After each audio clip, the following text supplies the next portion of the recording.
Cry Wolf by Susan Gates. Before Danny went into his house, he searched his own pockets. Lately, his mum had been really suspicious. If there was 50p in his pocket that he wasn't supposed to have, she would say, "Where did this come from, Danny? You didn't steal it, did you?" If she found a dead match, she would say, "You haven't started smoking again, have you? I knew I couldn't trust you." Danny pulled out the linings of his pockets and brushed off the dust. Mum might think it was cigarette ash. You had to be on the alert with Mum. It was like constant guerrilla warfare. If he had a hiding place, she would find it. She searched his school bag. She even felt inside the pillowcase on his bed. She was keener than a sniffer dog. She said, "I don't want to be like this, Danny. I hate checking up on you. I want to be able to trust you, but I obviously can't, can I?" And Danny protested. "But I'm not doing anything wrong, Mum. I'm not smoking anymore. I won't play truant again. I'm being good." But she didn't believe him. Danny pushed open his front door. He barely had time to unsling his school bag from his shoulders before Mum pounced. "Oh no," thought Danny. "What now?" It was true that 2 weeks ago he'd skipped school for the day. He'd invited his friend Nico round. They'd pinched some bottles of Dad's homebrew and watched some videos, and made a mess of the kitchen making pancakes. And Mum had come home early from work and caught them. But that didn't make him a criminal, did it? Yet all the trouble had started from that day. Mum had reacted really badly. She had gone way over the top. She thought Danny was out of control. She thought he'd been getting up to all sorts of bad things behind her back. Danny had protested. "Honest, Mum, I won't play truant again. I just did it once to see what it was like, and it was really boring, okay?" But his mum didn't believe him. And worse than this, she decided it was partly her fault. She decided that she hadn't kept a close enough eye on Danny. She was certainly making up for it now. Danny sighed as Mum strode down the hall to meet him. Her eyes had a dangerous glint in them. His mum was only little. He was much taller than her now. But when she got mad, she was like a hurricane on the loose. "And what is this, may I ask?" she said, waving something in his face. It was a black baseball cap. Danny gulped. He couldn't help looking guilty, even though this time he had nothing to be guilty about. "Well," said his mum, tapping her tiny size 3 trainers, "I'm waiting for an explanation. It's not your cap, is it, Danny? Where did you get it from?" "I didn't nick it from a shop, if that's what you think." Danny cursed the day that he and Nico had played truant.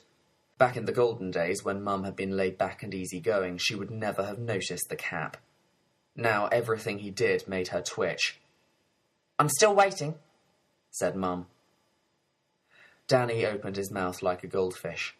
No words came out, so he closed it again. For one crazy moment, he was tempted to say that he had stolen it. He knew his mum would believe that, because these days she only believed bad things about him. "I found it," said Danny, shrugging hopelessly. "Don't lie to me, Danny. Even I can tell it's not an ordinary cap. It looks like a very expensive one." "I did, honest. It was just lying in the gutter, by the Chinese takeaway, the rainflower. So I just rescued it and brushed the dirt off and put it on my head." Mum was right. It wasn't an ordinary cap. Danny knew that as soon as he'd picked it up. He'd never seen one like it in any of the sports shops. It looked like shiny black leather, but it was made of soft material that felt good on your head. And it had a big silver star on the front, like a sheriff's star. Even the silver star wasn't ordinary. It was some sort of hologram. When the light caught it, it shimmered with rainbow colours, like an oil slick on a wet road. "You don't expect me to believe that, do you?" said Mum. "That you just found it? Why didn't you take it to the police? It might belong to some poor old-age pensioner." "Old-age pensioners don't wear caps like this." "I'll take it to the police, then. Where did you say you found it? Outside the rainflower? And what day was it?" Wednesday night." "You were grounded on Wednesday. How could you have found it on Wednesday night? You didn't go out." His mum's nose twitched. like a bloodhound's on the trail of a stink. Well, it was some other day then, bawled Danny, wild with exasperation. I don't know, do I? I can't remember, can I? I just found it, that's all. I'll take it to the police station. Danny was almost 100% certain she was bluffing, but you could never be quite sure. His mum was the most honest person he knew. So honest that if she found a lump of chewing gum stuck to the bottom of her shoe, she'd probably try and find out who it belonged to. Well, I'll just keep this cap for the moment, said Mum, tucking it under her arm, until we sort all this out. Danny groaned. Look, I've told you and told you, there's nothing to sort out. I found it, that's all. I don't nick stuff from shops, except when I was a kid I nicked some chocolate bars, okay? But I don't do that no more, I've grown out of it. I don't even smoke no more. I'm being so good I can't hardly believe it myself. I'm being so good I'm really boring. But just because I play truant for one day, you think I'm a serial killer or something. What's the point of being good, eh? Might as well not bother. Mum's face was still grey with worry. Her lips were tight. She said in a small, grim voice, But I blame myself, Danny. It's my fault. I should have seen all this coming. It's not your fault, it's my fault, roared Danny, almost exploding with frustration. It's nothing to do with you. It's my responsibility. It's my fault I played truant. But Mum had already stalked off into the kitchen. Danny groaned again, a deep, gut-wrenching groan. I just wish she'd leave me alone like she did before, he thought. But there was no hope of that. Mum was on his case. She was watching his every move, and every private corner of his life was lit up, as if by searchlights. Danny had forgotten to spray on his Adidas deodorant, so he lifted up his arms and gave his armpits a couple of quick squirts through his school shirt. He had a frantic burst of play on his computer game. Pow, pow, pow! Then he hoisted his school bag onto his shoulder and slouched, very, very slowly, slower than a three-toed tree sloth, down the stairs. Danny, you'll be late for school. It was not his mum's usual shriek. Red alert! Red alert! Warned Danny's brain. And when he oozed into the kitchen for breakfast, one look at his mum's face confirmed it. She was in an understanding mood. Oh, Christ, thought Danny, flopping into a chair. Mum gave him her sweetest smile. Danny gulped. Have some cornflakes, said Mum. She dumped some into his bowl, sloshed in the milk, then sat down facing him, her chin in her hands. She was staring at him, without blinking. Crunch, crunch, went Danny, with his head down. You know, began Mum, if you've got anything to tell me, Danny, anything at all, I'm ready to listen. Nah, grunted Danny through his cornflakes. Sure, said Mum, in a voice like honey. Any problems you want to share? About where that cap came from? About anything else? She cooed. I won't be angry, honestly. I won't be shocked. You can tell me anything. No, Danny mumbled. Mum looked disappointed. She sounded irritated. What, nothing at all? No, said Danny. Then he added, Look, there's no need to worry about me. Everything's under control, okay? He hated being hassled at breakfast time. He hated having heart-to-hearts this early in the morning. He didn't wake up until break time at least. Some days he didn't wake up until bedtime. Look, said Mum, I'm making time for you, Danny. She checked her watch. I should be getting ready for work, but I'm sitting here with nothing to do but listen. I just want to help. Her eyes slid to her watch again. Oh no, thought Danny, looking round for some way to escape. But Mum had him cornered. So isn't there anything you want to tell me? Like what? Asked Danny dopily. He could have bitten his tongue off as soon as he'd said it, but he was about as sharp as silly string in the mornings. Mum shrugged. Oh, you know, she said casually. Like drugs or, you know, problems with sex. Things you don't understand. No, no, no, said Danny frantically. Except look at my muscles. He rolled up his sleeve and made his biceps pop. See that? Nico's got some weights and I've been lifting them at his house. I'll be getting a six-pack soon. Go on, punch my stomach. Go on, hard as you like. But his mum wasn't going to be sidetracked. There must be something you're not telling me, she insisted. We must have something more important to discuss than the state of your muscles. And anyway, what were you doing at Nico's house? I told you to keep away from him. For heaven's sake! Bawled Danny.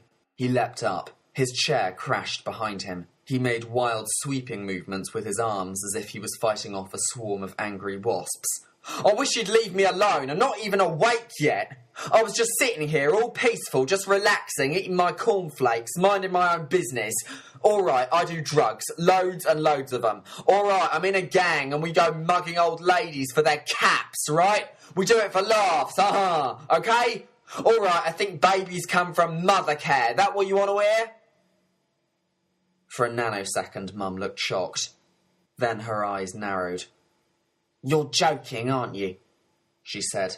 Aren't you? Danny spat out a disgusted, for God's sake! He gave his mum his killer shark stare from under scowling black eyebrows. His mum stared back, but the expression on her face was bewildered, like a little lost child. Danny recognised that expression. It was on his own face a lot of the time. His anger drained away like water down a plug hole.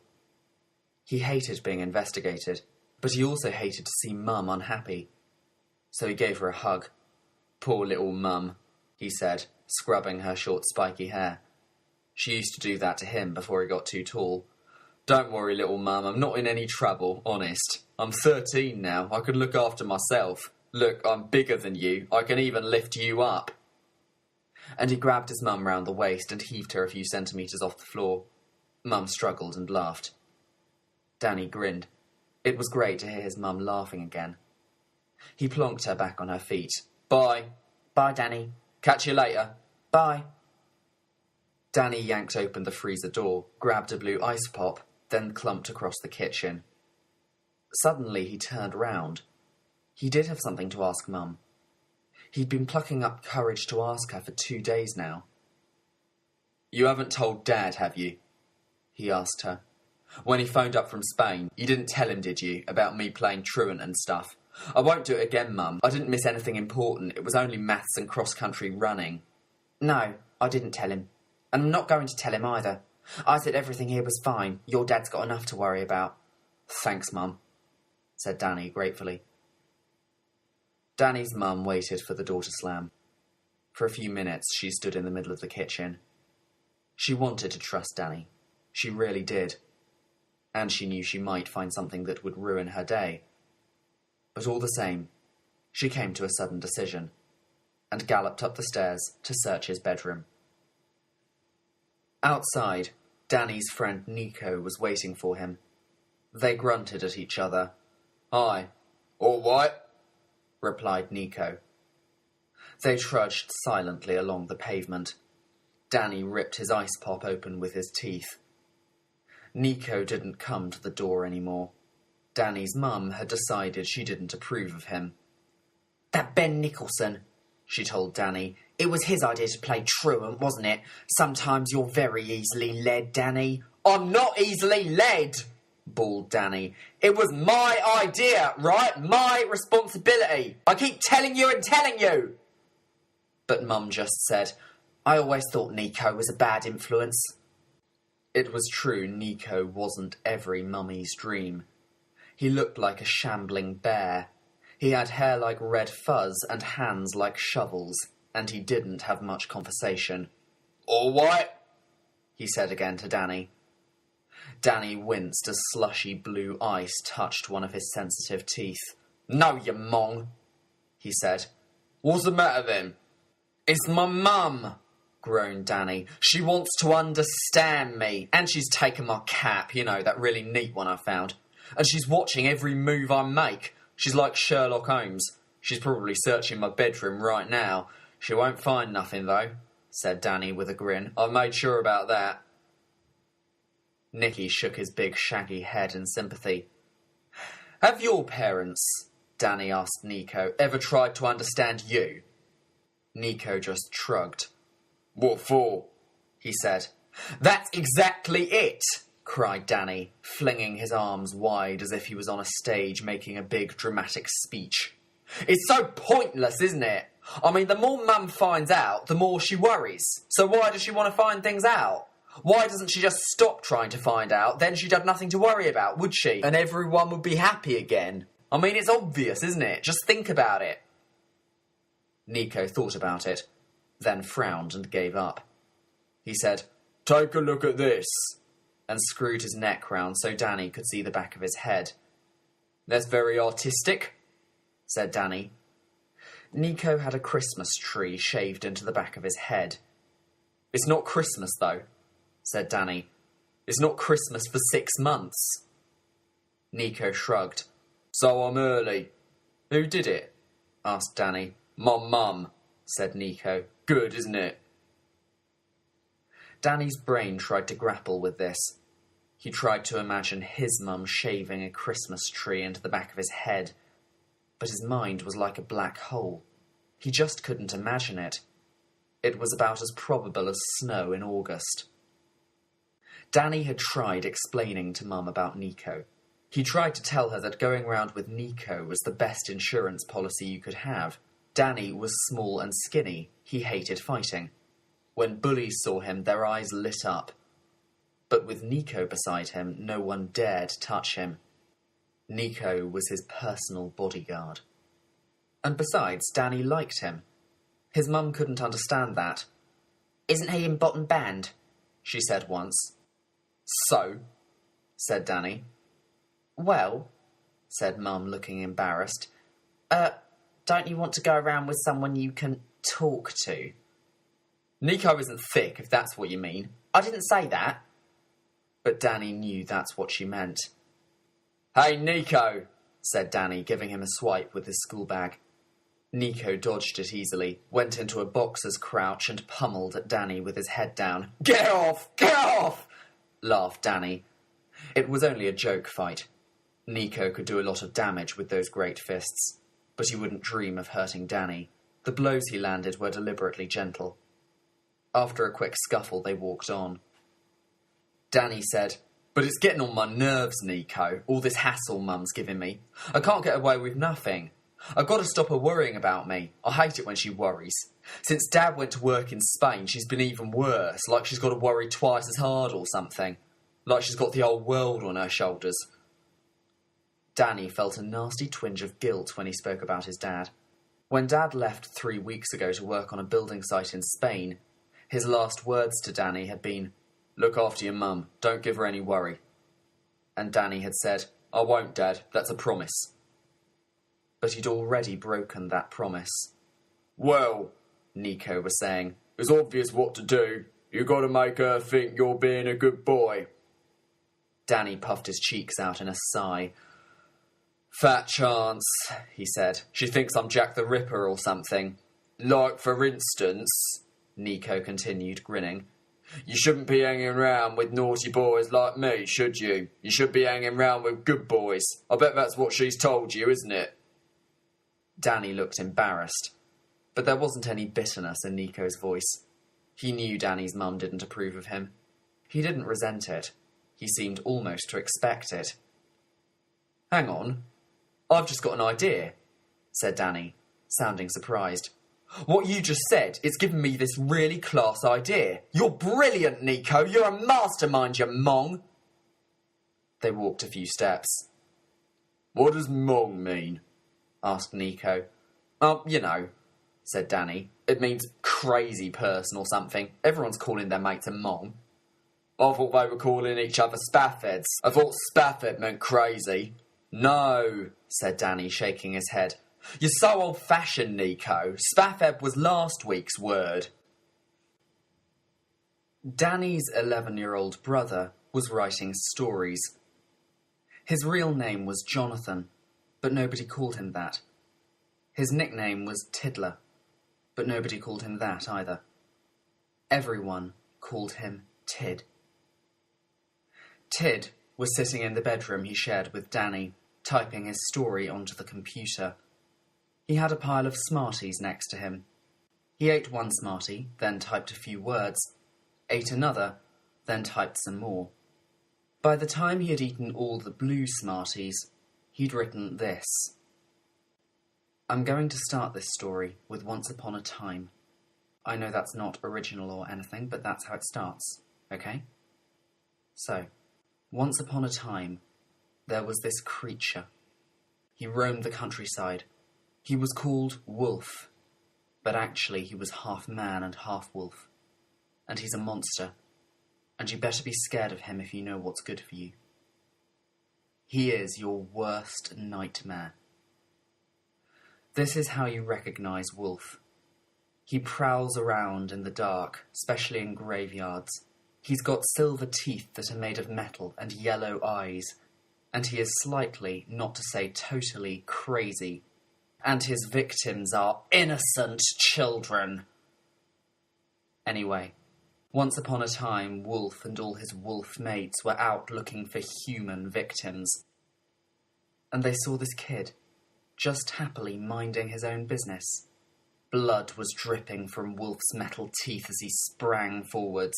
The speed and power of Wolf was truly amazing. The boy was slightly, not to say totally, helpless. He was completely in Wolf's power and... Tid stopped to sort out all the red Smarties. He put them in a neat pile so he could eat them next. He'd just eaten one and typed in Wolf's silver teeth sparkled in the moonlight when Danny came into the bedroom. Nico came slouching in after him. Sure your mum's not in? Asked Nico, looking around as if Danny's mum might leap out of the wardrobe. No, I told you, she's at work until 5 o'clock. Get lost, said Danny to Tid, jerking his thumb at the door. Me and Nico got serious stuff to talk about.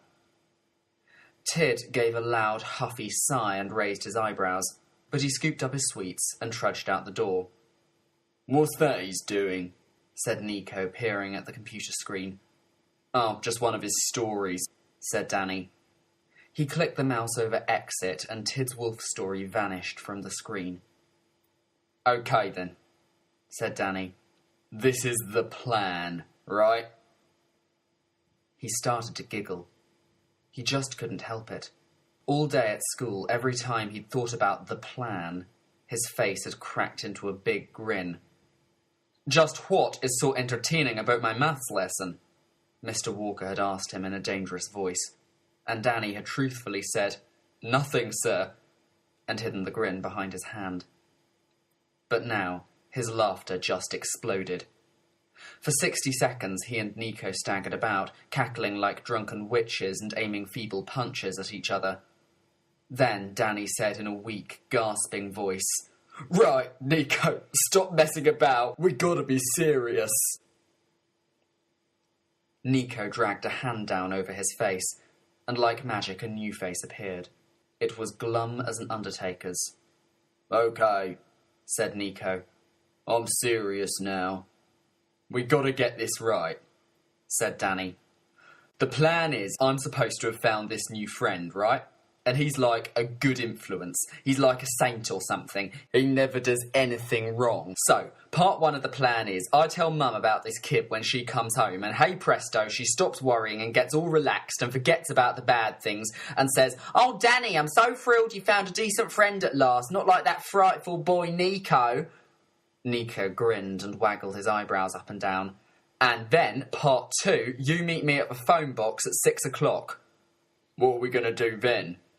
Asked Nico. You'll see, said Danny mysteriously. Just be there, right? There was a scuffling noise outside the door. Wait a minute, whispered Danny. Shh. He put his finger to his lips. Then he leapt over to the door and threw it wide open. Crash! He checked up and down the landing. Tid, you there? He shouted. No reply. Nobody there? He said, puzzled. I thought Tib was out there, listening. He came back into the bedroom. Anyway, I'm off now, said Nico, looking anxiously out of the window. I'll just nip over your backyard fence. Don't want to meet your mum coming down the road. Look, she likes you, really, shrugged Danny. It's just since we played truant. And the pancakes thing, tossing the pancakes. We shouldn't have done that. Why did we do that? That made her really mad. I don't know, puzzled Nico. I can't remember why we did that. But I thought we cleaned up after ourselves pretty good. We forgot the one stuck to the ceiling. Nico shook his head and made a sad popping noise with his lips. Then he said, "Catch you later," and stomped off down the stairs. Danny's head was buzzing with the plan. He was thinking about what he was going to tell Mum. He was psyching himself up for it. So he didn't really notice when Tid stuck his head round the door and said, in a voice filled with doom, "Wolf is coming to get you." "By the way, Mum," said Danny, "I've found a new friend." His voice was casual, but he didn't feel casual inside. The plan had to succeed. Then things would be like they were before, back in those happy days when he had his freedom and Mum didn't cramp his style. Immediately, Mum was suspicious. You could practically see a pair of antennae on her head waving about to detect lies. "What's his name?" she demanded. For a panicky second, Danny's mind was a total blank. He'd thought of most things about his new saintly friend, but he hadn't thought of a name. "Don't you even know his name?" asked Mum, narrowing her eyes. It was a bad start. Danny had chosen this moment because usually his mum's defences were down. When she came home from work, she was bone-weary with only enough energy to flop in a chair, slip off her shoes and sip a cup of tea. But now she was on the edge of her seat, quivering with attention. Danny fished frantically in his mind and came up with the name of a saint shot full of arrows. "He's called Sebastian," he said, wincing as he said it. But his mum approved of the name. "Sebastian," she repeated. "That's a nice name. You don't hear that name often." Danny was encouraged. "Yeah, you really like him, Mum. He's a good kid. I've been listening to you, see, and I've chosen a good kid for a friend. He always does his homework, and he's never been on detention, and..." "Does he go to your school?" Danny's mind was racing. "Yes, he's in top band," he said. "What do his mum and dad do?" Danny's mind went into overdrive. He'd never expected that question. What did she want to know that for? I don't know," he said. "I've only just started hanging round with him. Kids don't ask each other things like that. But I'll find out, if you like, next time I see him." "And where does he live?" This was safer ground. Danny had prepared this answer. "You know that new posh estate?" "You mean Elm Park?" "Yeah, well, he lives there, in this great big house. That's good, isn't it?" "I don't care if Sebastian lives in a big house or not," said Danny's mum a shade too quickly, "so long as he doesn't get you into any trouble." "Oh, he wouldn't," Danny assured her. "He goes to Sunday school, and he never gave up piano lessons like I did. He's got grade 4, and he gets grade A's at school and always does his homework. He even likes maths homework. And he doesn't get in any trouble. He always comes home on time and always tidies his room and always puts his dirty socks in pairs in the laundry basket and..." Danny stopped. He could hear himself going way over the top, making Sebastian so perfect that Mum would be sure to smell a rat. So he balanced things up by saying, "And he's a really good laugh as well." To his amazement, Mum believed in Saint Sebastian. "You can bring him round any time you like," she said. "I'd love to meet him." I don't know if his mum will let him. She doesn't like him to go far. She doesn't let him hang around the streets or anything." "She sounds like a sensible woman," said Danny's mum. "Where did you say she works?" Danny took a deep breath. "I didn't," he said. This was getting complicated.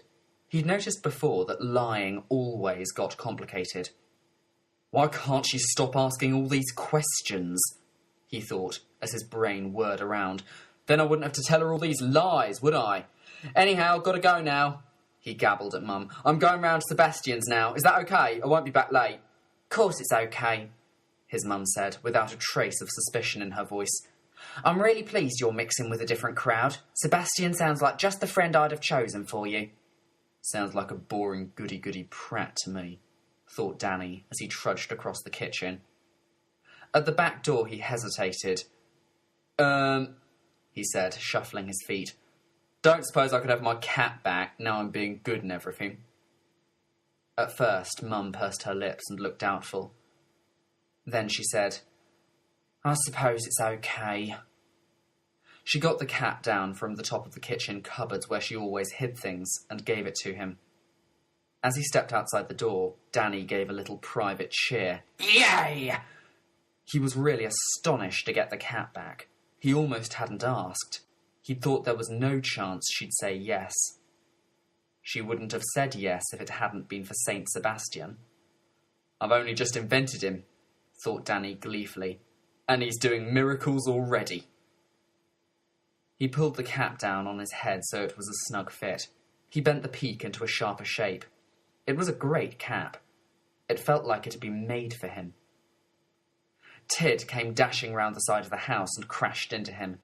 Danny was busy working out part 2 of the plan, so he just cuffed his brother in an absent-minded sort of way and said, Hey, you mong, where's the fire at? Gotta go, gasped Tid. Wolf wants to see me, and he gets really mad if you're late. Wolf? Said Danny vaguely. Who's he? Is that his real name? Dunno, said Tid. That's what everybody calls him. I told you before, he says he's going to get you. Danny laughed. Oh, I'm scared,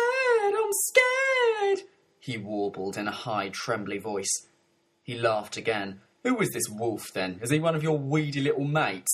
Oh, no, said Tid. He's older than me. Older than you, even. He's about 16, probably. And he's really strong. And when he says he's going to get you, you get got. Wolf doesn't mess about. An icy spear touched Danny's heart. Just for a second. Then he laughed it off. What am I supposed to have done, then? Tid's voice became a fearful whisper. His eyes grew wide and scared. He looked over his shoulder as if someone might be listening. You've made him mad, he said. So you better keep out of his way, Danny. How can I do that? I don't even know who he is. But Tid had already dashed away. Danny stood still for a moment, his eyes clouded by uneasy thoughts. Then he shook his head and laughed. Stupid kid, he said. You got your cat back, said Nico as Danny strolled up to the telephone box. How'd you do that? It was Sebastian, said Danny. He did it. Who? This kid I made up, this goody-goody friend I'm supposed to have. His name's Sebastian. Danny shrugged apologetically. Yeah. And does your mum really believe in him? Marvelled Nico. Yes, said Danny, as if he could hardly credit it himself. Then he gave it some more thought. But only because she wants to so much. She's really worried about me, see? She thinks I'm turning out bad and that it's all her fault. He made his voice spooky. She thinks I'm on the slippery slope to hell. So if I mix with someone like this Saint Sebastian, she thinks I'll sort of catch some of his goodness like measles. Nico rolled his eyes to heaven. Huh, is all he said. They crammed themselves inside the smelly telephone box. What are we actually doing in here? Asked Nico as Danny lifted the phone. You, said Danny, are going to be Sebastian. Say that again? Just do what I tell you, right? Danny put in a coin and punched in a phone number. It was the number of his own house. He listened down the line. Brr, brr, brr, brr. Come on, Mum, he said into the phone. I know you're in. Tid picked up the phone. Yep, is Mum there? Who's that? It's me, you idiot, it's Danny. Oh, well, Wolf is still coming to get you. I just seen him tonight. He says he knows who you are. Will you shut up about this Wolf? Just get Mum and get a move on. Tiddler blew a giant raspberry down the phone and put it down. All Danny could hear was the television yakking away in the background. Come on, Mum, come on, he fretted. Beep, beep, beep. He had to ram in some more money. Then Mum came on the line. Hello, Danny? You're not in trouble, are you? No, of course not. I don't get in trouble now, I told you. Everything's under control. I'm over here at Sebastian's house, you know, in Elm Park. Oh, right. Say hello to Mum, Sebastian, said Danny, thrusting the receiver at Nico like a microphone. Nico backed off as if it was red hot. "Go on," mouthed Danny, nodding his head in encouragement. Nico bent towards the phone. "All right," he grunted into it. "No, no, no, no!" stormed Danny, covering up the mouthpiece. "Sebastian wouldn't talk like that. Say, hello, how are you, Mrs. Jackson?" "Hello, how are you, Mrs. Jackson?" Nico mumbled stiffly, as if his lips were frozen up from the dentist's. But it was okay. It was just what Danny wanted to hear, because it didn't sound like Nico at all. Danny slapped the phone back to his ear. "Did you hear him, Mum? That was Sebastian. Isn't he polite? He said, hello, how are you?" "Hello, Sebastian," Mum called back down the phone. "How are you?" Nico bent towards the phone again. "That's enough," Danny whispered to him. He didn't want to push their luck. "Anyway, Mum," he said down the line, "me and Sebastian are working together on a homework project." "What about?" asked Mum. Danny cursed privately. His mum had a habit of pinning you down with tricky questions. He clicked his fingers frantically at Nico. Quick, a project," he hissed out of the corner of his mouth. "It's really hot in here," said Nico, pulling at the neck of his t-shirt. "This project on global warming, and it's really interesting, and it's got to be in for tomorrow. So can I stay round at Sebastian's a little bit longer?" Nico had started laughing. He had to crush his big hand over his mouth, and he was doubled up, making terrible whooping sounds through his fingers. Shh, warned Danny, who was listening for Mum's reply. "Well, all right," she said. "So long as you're doing homework. What's that funny noise on the line?" "Great, thanks. Catch you later, little Mum," said Danny, slamming the phone down before his mum had a chance to get suspicious. They fell out of the phone box and rolled around on the grass, having hysterics. "My stomach hurts," said Danny. "I gotta stop laughing now." He stopped, and instantly his voice was deadly serious. He just remembered something he meant to ask Nico. "Nico," he said, "do you know anyone round here called Wolf? Someone who's really tough, you know, big and strong, scary." Nico thought for a minute. Then he frowned and shook his head. "What estate does he live on? What school does he go to?" Danny shrugged. "Never mind," he said. "It's not important." Later, he and Nico split up outside the pizza place. It was dark, and Danny had to walk home on his own. He pulled his cap right down so he was hard to recognise, and he just couldn't help it. He peered fearfully into every alleyway, every dark pool of shadow, just in case Wolf was waiting to leap out at him. "Tid, you awake?" asked Danny. He leaned over the side of the top bunk and lobbed one of his dirty socks into Tid's face. "Phew, get off, what a stink!" Tid was awake. "Tid!" A sleepy, "Yeah?" came from the bottom bunk. "Tid, where does this Wolf go? Where does he hang around?" Danny had told himself that he wouldn't ask about Wolf. He told himself to ignore all Tid's stupid warnings. But he'd been thinking about Wolf ever since he woke up. He just couldn't help himself. "You know the graveyard in Eagle Road? The one behind those iron railings with the falling over gravestones?" "Yes." "Well, he hangs around there with his mates." "Has he got a gang then?" "Yes, they're the Wolf Boys." "The Wolf Boys?" sneered Danny. "What kind of a name is that?" "It's what they're called." "Well, why don't I know about them? Why have I never heard of this Wolf?" Even as he asked this, Danny knew there were lots of reasons why he might not have heard of Wolf. If someone didn't live in your neighbourhood, or they went to a different school, or weren't the same age as you, or hung round in different places, then you wouldn't know them, would you? "But why is he after me? What have I done?" This was the question that most tormented Danny. Someone was after him, and he didn't know why. It made him feel totally helpless. "What have I done?" he asked Tid again. "I don't know," said Tid. "What you've done doesn't matter. Wolf is after you, that's all. That's what matters. He says he's got his eyes on you." And as he said this, Tid shivered. even though he was warm and cosy in his duvet. He was thinking about the yellow eyes and metal teeth he'd described in his story, filed away in the computer. Danny was shivering too. He told himself not to be stupid. He told himself just forget it. But it was too late. He already had Wolf on the brain. "What's he look like?" he asked. He couldn't see Tid. He could only hear a voice coming up from the bottom bunk. The voice sounded small and terrified. "He's big and tough," said Tid. "You'll know him if you see him. He's bigger than Nico." "Bigger than Nico?" Danny's stomach seemed to fall down a lift shaft. This was bad news. The worst possible news. "You mean he could beat Nico in a fight?" Tid didn't answer. He just snorted as if to say, "What a stupid question." "But what have I done?" yelled Danny desperately. "I don't even know what I'm supposed to have done to make him so mad." He didn't expect an answer. Tid had already said he didn't know. So he decided to ask a more sensible question. "How do you know this Wolf?" "I'm in his gang," was Tid's amazing answer. Danny thought he hadn't heard right. "What did you say?" "I'm in his gang," repeated Tid.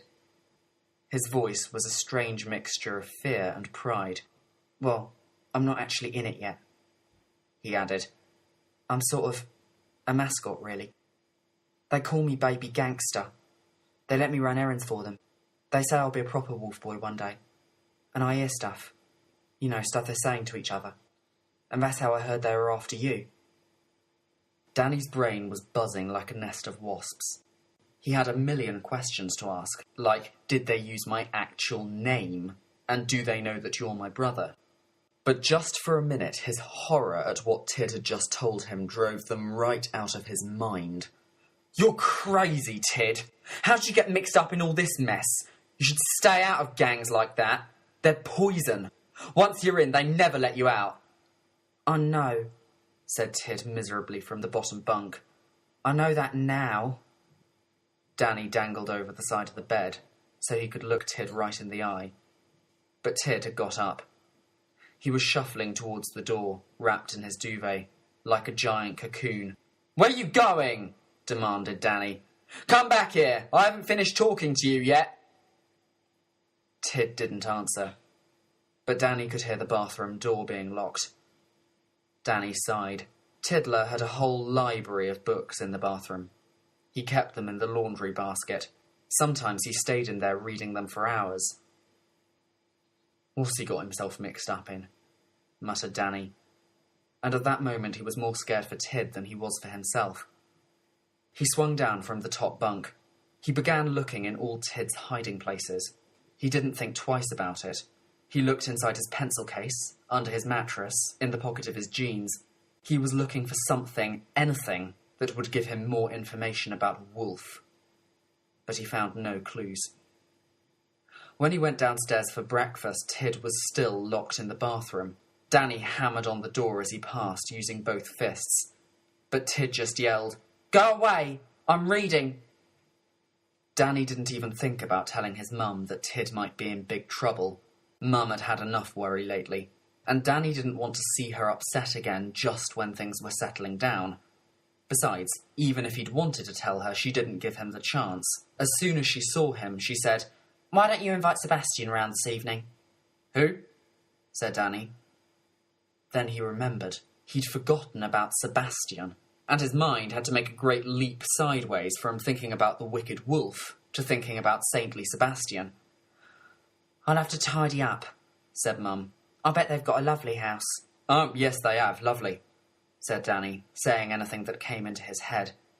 "And where did you say Sebastian's mum works?"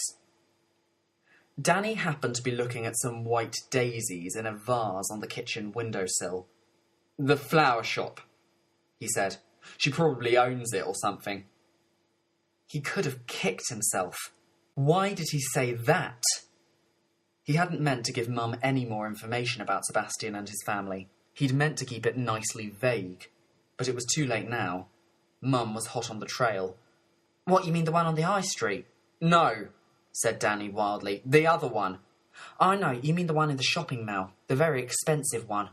And what does your friend Sebastian like to eat? He can have his tea here if he wants. He can't! Cried Danny with growing panic. He's practising his piano. He's tidying his bedroom. He likes his bedroom to be really neat. And anyway, he's a fussy eater. There's loads of things he doesn't like. He doesn't like practically anything that normal kids like. Well, he must eat something.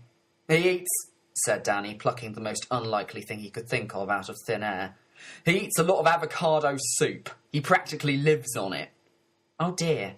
Can you get that at the supermarket? What else does he like? Gotta go, cried Danny desperately. Late for school.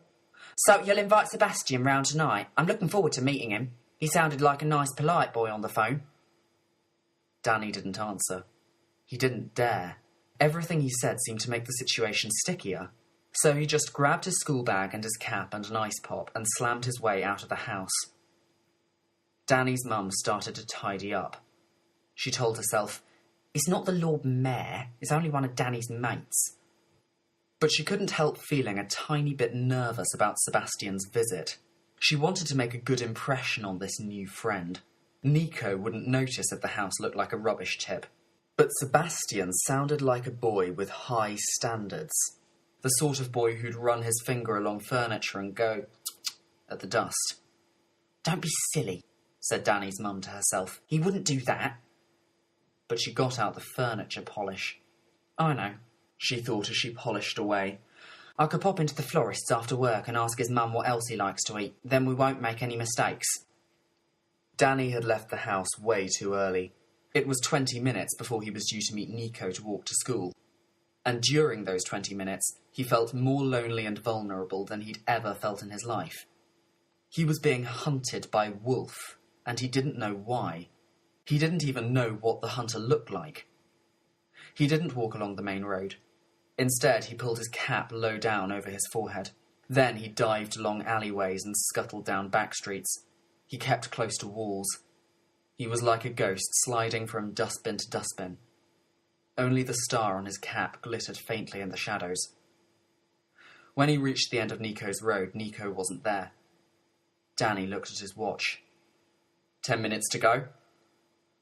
He was out in the open now, where anyone could see him. He remembered what Tid had said. "Wolf's got his eyes on you." Cringing, he looked around, but he didn't see anything to alarm him. There was a tiny kid on a yellow bike. There was a dog that looked like a mop on legs. There was no wolf. Maybe he's hiding, thought Danny, and watching me. For a second, he had the crazy notion of leaping behind a tree and hiding there until Nico turned up. But he couldn't allow himself to do that. His pride wouldn't let him. So he stayed out in the open. To anyone passing by, he looked just like a normal kid hanging around on a street corner. They couldn't guess how twitchy he was inside. He was really pleased to see Nico come plodding up the street. "Hey, Nico!" There was something reassuring about having a friend like Nico. He was so big he looked like an earthquake couldn't shift him. While he was around, you felt safe from the wolves. Except that Danny remembered what Tid had said that morning. "Wolf is bigger than Nico," he'd said. And suddenly, Danny didn't feel safe at all. Tid always got home from school half an hour before Mum got home from work. He unzipped his inside coat pocket, took out his key, and let himself into the house. He grabbed a handful of chocolate chip cookies, then went straight upstairs and switched on the computer. He was going to add a bit to his Wolf story. "Wolf doesn't know who I am," wrote Tid, typing feverishly and munching at the same time. "He doesn't know I'm Danny's brother. Last night he smiled at me with his silver teeth and yellow eyes, and he said, 'You're a good kid. I'm going to make you a wolf boy soon.' And all his wolf mates said, 'Tid's all right. But when Wolf is smiling, you're more scared of him than when he isn't.' I heard them talking. I was supposed to be running to the shop to get Wolf a new lighter, but I hid behind a gravestone, and Wolf said, 'Once you're a wolf boy, you're a wolf boy for life.' But I don't want to be a wolf boy anymore. I don't like them anymore. They scare me. But you can't escape from Wolf. Once he's got you, you're in his power forever and ever and ever and... Tid closed his eyes and let his head droop forwards.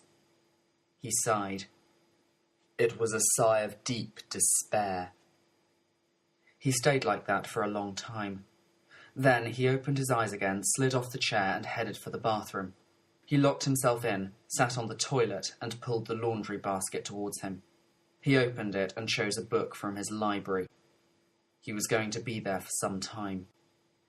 In the empty bedroom, the eerie green letters of his wolf story were still glowing on the screen. In the shopping mall, Danny's mum had just gone into the florist's. She scurried behind a vase of tall blue delphiniums and peered out. She had just spotted Sebastian's mum serving a customer. That must be her, thought Danny's mum. The other shop assistant was a young girl. She was looking suspiciously at Danny's mum. Danny's mum ducked behind a display of white waxy lilies, the kind people send to funerals. Sebastian's mum looked just like Danny's mum expected. She was really smart. She had perfect hair and perfect clothes. Danny's mum looked down at her own jeans and trainers. She rubbed a hand over her spiky hair. She sighed. Don't be silly, she told herself. She's not the Queen Mother or anything, and you only want to ask her what Sebastian likes for tea. She checked her watch. I'm going to be late home, she thought. Tid will be wondering where I am. At last, Sebastian's mum finished serving the customer. Her sharp eyes spotted Danny's mum lurking among the lilies. May I help you, madam? She asked, gliding swiftly across the shop. And Danny's mum had to shuffle out from her hiding place. Meanwhile, Tid was still reading on the toilet. All the books in his laundry basket library were like old friends. Some he'd had since he was a baby. He was reading one of those baby books now. It was tatty and torn, and crusty with egg and banana. He wouldn't be seen dead reading it in public. But it soothed him in his distress, like having a comfort blanket again. As Tid read his book, Danny and Nico were strolling home from school. 2 cows in a field, said Nico. One says, moo, and the other one says, I was going to say that. Or, said Nico, what about the 2 fish in a tank? One says, how do you drive this thing? But Danny wasn't listening. He'd made a sudden decision. Let's go down Eagle Road for a change. What for? We never go that way. It's a long way round. I know, but there's something there I've got to check. Fine, shrugged Nico. The nearer they got to Eagle Road, the more Danny felt his stomach scrunch up, until it seemed as tightly clenched as a fist. What are we here for? Asked Nico, looking round. This isn't our part of town. I told you I got to check something, insisted Danny. It's about this wolf. Tid says the graveyard in Eagle Road is where he hangs around. So what are we here for? Repeated Nico. I thought he was out to get you. Best to keep out of his way. I know, said Danny, but I think Tid's in a lot of trouble. I don't think he can handle it. He told me this morning he's in this wolf's gang. They call themselves the Wolf Boys. I just want to peek into this graveyard place, not to go in there or anything. Just see how many there are. See if Tid's in there with them. They're probably all just little kids, said Nico, shrugging. Just messing around in a graveyard, pretending to be tough, scaring themselves stupid. Nothing seemed to worry Nico. Nothing got him angry or upset. Danny wished he could be like that. Wolf isn't a little kid, he told Nico. Tid says he really is tough. Wolf doesn't mess around. They turned into Eagle Road. The railings of the graveyard were like a row of iron spears. We're just going to peek, warned Danny. Sweat was prickling under his arms. What if Wolf had lookouts? What if they'd already been spotted? He tugged his cap down low on his forehead. What am I doing here? He thought. I'm checking up on Tid, he reminded himself. It had seemed like a good idea half an hour ago. Now he wanted to run, bolt like a deer. But his pride wouldn't let him. The railing started to unroll beside him. Nico poked his face between two of them. "Careful," warned Danny. "Wolf might see you." "There's nobody there," said Nico. "You sure?" "Yep, look for yourself." Danny took a quick sideways glance through the railings. He saw long grass, green shadows, gravestones toppled over. The place smelled of mould. You got a whiff of it even outside the railings. But there was no one there. No sound except some birds twittering. It was really peaceful. "He'll probably show up later," said Nico. "He's probably gone home to have his tea." The idea of Wolf having his tea made Danny laugh. He laughed and laughed because he was so relieved that wherever Wolf was, he wasn't here now in the graveyard. "What's so funny?" asked Nico, thumping Danny on the back. Danny straightened up, coughing. "Look at the time," he said. "Better call Mum. There's a phone box at the end of the road." Back at Danny's house, Danny's mum came staggering through the door with a huge bunch of white lilies. She dumped them on the hall table and went racing up the stairs. The bathroom door was locked. "Tid, are you in there? Just let me finish this chapter," came a faint voice through the door. "I've got to a good bit. Let me in, I'm desperate." Brr, brr. The phone was ringing downstairs. Danny's mum went racing down the stairs again and snatched up the phone. "It's me, Mum." "Danny, where are you? You should be home by now." "I'm at Sebastian's. We're doing our project. Say hello to Mum, Sebastian." He held out the phone and Nico, right on cue, shrilled, "Hello there, Mrs. Jackson." Danny stuck up his right thumb and grinned. "So you're not bringing Sebastian to tea tonight?" "Can't, Mum, not tonight. We're really busy." Danny's mum said, "That's a pity." But what she really meant was, "Thank goodness." She hadn't spoken to Sebastian's mum in the florist's. At the last moment she chickened out and bought a large and very expensive bunch of funeral lilies instead. "So I'll be back later, okay?" Danny almost put the phone straight down.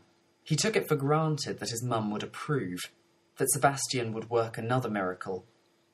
But instead, his mum said, "Wait a minute, where did you say you're calling from? Where does Sebastian live?" Danny glanced out of the phone box. There was a big black and white road sign right in front of him. "Eagle Road," he said. "I thought you said Elm Park." "Did I?" Danny had forgotten the first rule of lying, that you have to have a good memory. "Oh, you mong, Danny," he thought. "Did I?" he said again, playing for time. "Well, I made a mistake.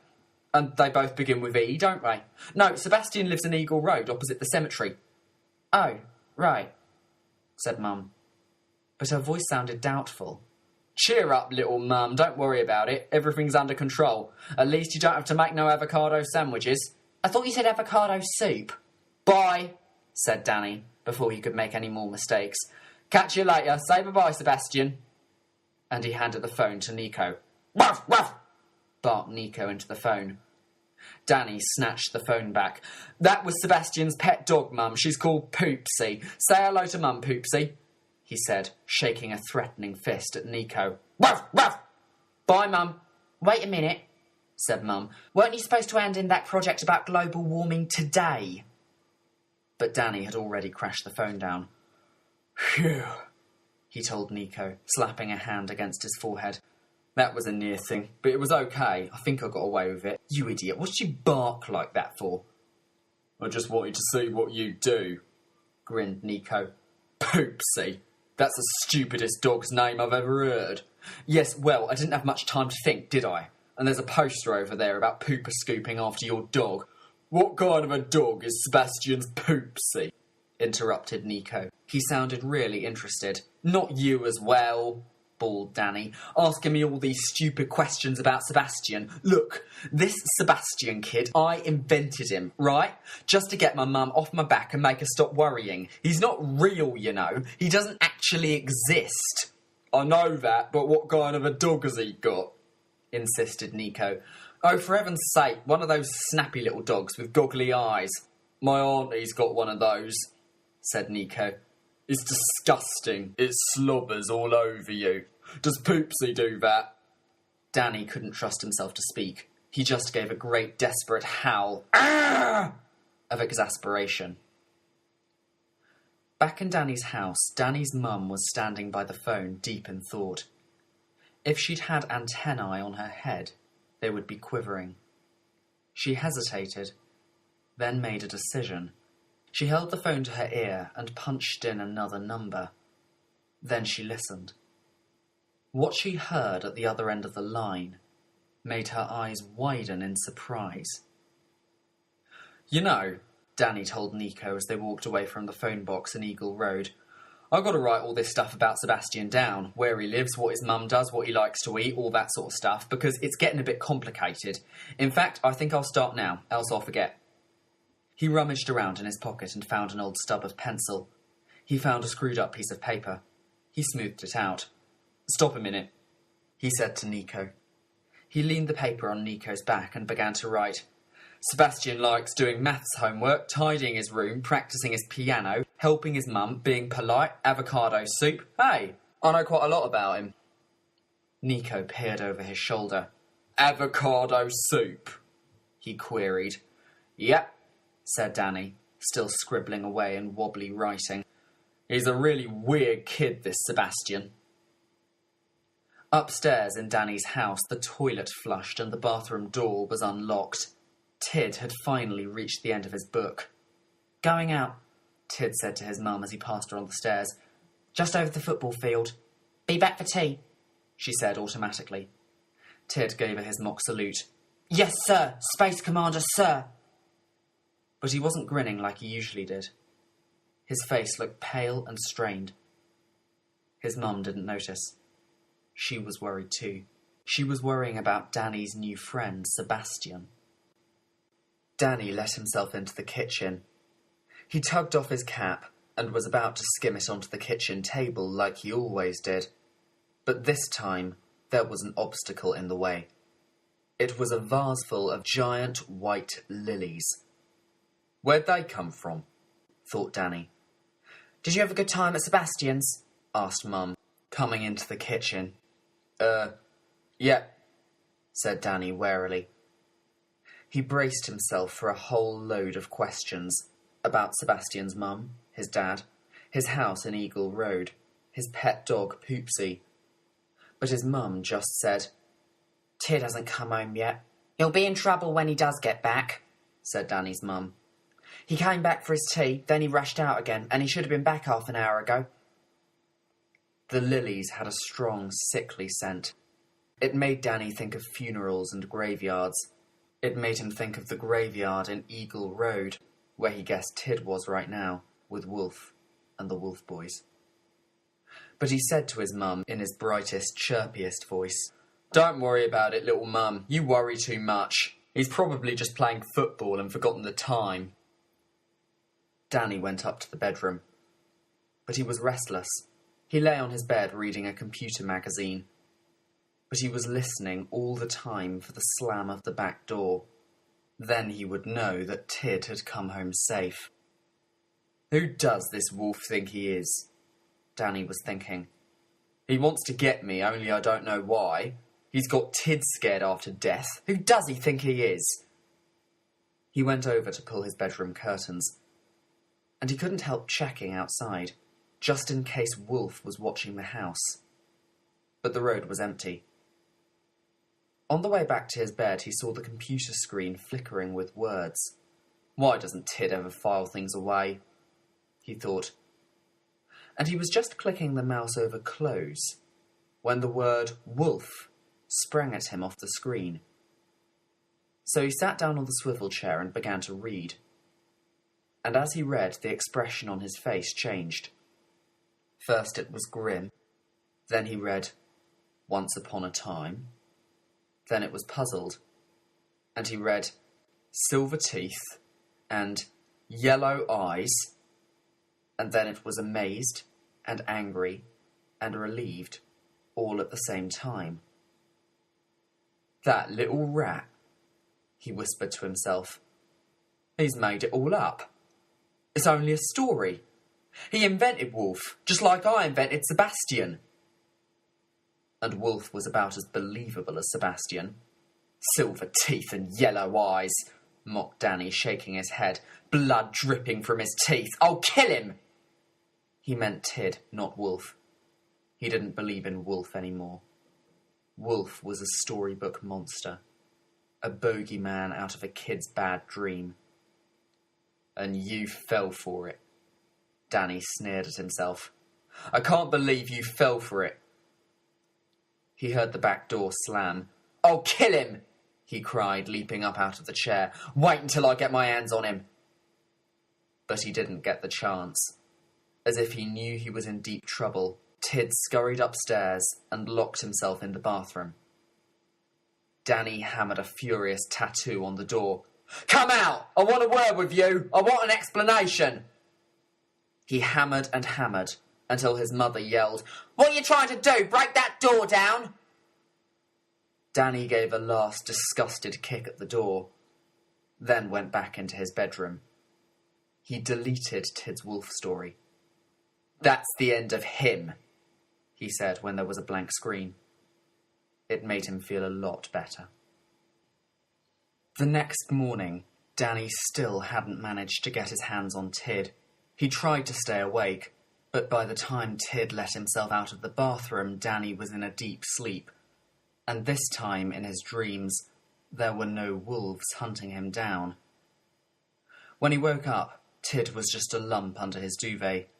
He was still asleep, or pretending to be. Danny gave the duvet a couple of token kicks. "I want to talk to you!" The lump didn't stir. But Danny was in a mellow mood. Now he wasn't scared all the time. He could even appreciate the funny side of it. "He nearly beat you at your own game," he thought. "But I'm better. I'm class at inventing people. I never really believed in Wolf, but Mum believes in Saint Sebastian. She believes everything I say about him." And he went whistling down the stairs. Mum was in the kitchen. "After you phoned me last night, I found the recall number," she said. "And you weren't phoning me from Sebastian's house at all, were you? You were phoning from a public call box." Danny stopped whistling. "Danger, danger, danger," his brain screamed at him. He said. Don't tell me any lies," warned his mum. Danny laughed in a light-hearted way. He put on his most casual voice. "So?" he shrugged. "It's not a crime, is it? Me and Sebastian just went for a walk with Poopsie. We just needed a break from doing all that homework, that's all. It's not against the law, is it?" Mum chewed her lip. She didn't ask any more questions, but she didn't look satisfied either. Danny didn't notice. He was too busy congratulating himself. "Brilliant," he was thinking as he munched his toast. "You got out of that one okay? No trouble." He felt really confident and carefree this morning, as if nothing could go wrong. He grabbed his cap and school bag. There were no blue ice pops left, but even that didn't bother him. He just took a red one instead. Today, nothing was going to spoil his good mood. He flung a breezy, "Catch you later," at Mum, and swung out of the house. He walked down the main road, crunching red ice. He didn't pull his cap down low, or look over his shoulder, or scuttle crab-like into alleyways. He didn't need to, because he wasn't scared of Wolf anymore. Wolf didn't exist, not even on a computer screen. When he heard Danny slam the door, Tid crawled out from under his duvet. "Are you still in bed?" yelled Mum from downstairs. "Hurry up, you'll be late for school." Tid locked himself in the bathroom, but he didn't open the laundry basket and take a book out of his library. Instead, he checked in the mirror. He was looking at his neck. On his neck were 4 angry red marks. Tid put his hand up to touch one of them and winced. They hurt a lot. When he went down to breakfast, he had a red scarf wrapped round his neck. He hadn't worn a scarf since he was a little kid. "What are you wearing that for?" his mum asked. "Scarves are for winter." Tid bent his head over his cornflakes and said nothing. "What's wrong with you this morning?" asked Mum. Still, Tid was silent. Danny stood on the street corner waiting for Nico. He held his head high. The silver star on his cap flashed in the early morning sun. It shimmered every colour of the rainbow. What was that? Out of the corner of his eye, Danny saw something move, in the shadows of the trees across the road. It was too big to be a dog. Far too big. He squinted, trying to make it out. It looked like someone crouching there. "Hey, Danny," said Nico, slapping him on the back. Danny leapt into the air. "What's wrong with you?" laughed Nico. "You look like you saw a ghost." "Oh, nothing. And there was nothing wrong, because when he checked across the road, there was no one there at all. "Don't be so jumpy," he mocked himself. "It wasn't that wolf, was it?" asked Nico, staring in the same direction as Danny. "Did you see him? Where is he?" "He's nowhere," said Danny. "We don't have to worry about Wolf anymore. He doesn't exist." "What?" "Tib made him up." "You're kidding me." "No, I swear it. I found a story about Wolf on his computer. It was unbelievable. I mean, the guy in it had silver teeth and yellow eyes. It was like some monster out of a crap horror film." "But what about the Wolf Boys and the graveyard at Eagle Road and Wolf coming to get you and everything?" Danny shrugged. "All part of the story." "The little rat," said Nico, amazed and impressed. "Yeah," agreed Danny. "That's what I said, but I never really believed him." "What did he do it for?" asked Nico. Danny shrugged again. But it had been bothering him as well. Why Tid did it. I don't know. Maybe he wanted to get back at me for something. Maybe he just did it for a laugh. And he laughed himself. Just to show Nico he treated it all as a big joke. He could never admit, even to himself, how real Wolf had been to him. How he'd looked for him round every corner. How he'd even had nightmares about him. "Hey," said Nico. "You remember that time we talked about Sebastian and you thought Tib was listening at the door? Maybe Tib thought, if Danny can go round inventing people, then I can too. Only he invented someone big and scary. He invented Wolf." "That must be it," said Danny, relieved there was some kind of explanation. "I'd forgotten about that. But if he was listening, he'd better not tell Mum about Sebastian, because the little creep's life won't be worth living if he does." But Danny's mum didn't need telling about Sebastian. As soon as Tid had plodded out the door with the red woolly scarf round his neck, she galloped up the stairs. "I hate doing this," she told herself as she started searching for evidence. She hit gold first time. In Danny's jeans pocket, there was a piece of paper. She smoothed it out. It read like a profile of the saintly Sebastian. "Likes tidying his room, likes practising the piano and being polite," read Danny's mum, her eyes slits of suspicion. "What's going on?" There was a pillow on the bedroom floor. Danny's mum felt inside the cover, and her fingers hit cold metal. She pulled out what was inside. It was a massive hammer. A wicked, ugly-looking claw hammer, with a wooden handle, with tape wrapped round it. "Oh no," said Danny's mum to herself. "What's Danny got mixed up in now?" She looked from the claw hammer to the piece of paper. She'd been having more and more doubts about Danny's new friend. But now she was 100% sure that she'd been conned. "I thought he was too good to be true," she fumed. "All this rubbish," and she gave the piece of paper an angry shake, "about putting his dirty socks in the laundry basket and tidying his room. Danny made all this up." She couldn't imagine how she had believed it. "I bet they planned this together," she thought. "All this stuff about what a wonderful boy Sebastian is.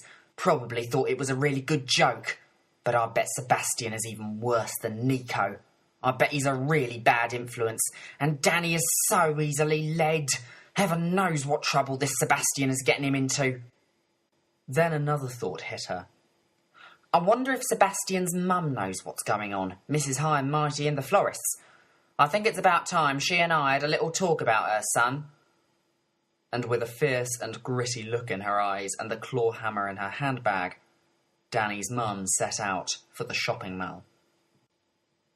While Danny's mum was speeding in her car to the shopping mall, Danny and Nico were strolling to school. Danny saw no more dark shapes crouching in corners. The world was a bright and sunny place, now that Wolf wasn't a part of it anymore. Wolf had been like a great goblin squatting on his back, crushing him. Now the goblin had fallen off and rolled away. Danny felt he could breathe again. He felt as light as air. If it hadn't been deeply uncool, he would have skipped along the street like little kids do. Instead, he gave Nico a friendly cuff on the shoulder. "What's French for dentures?" he asked him.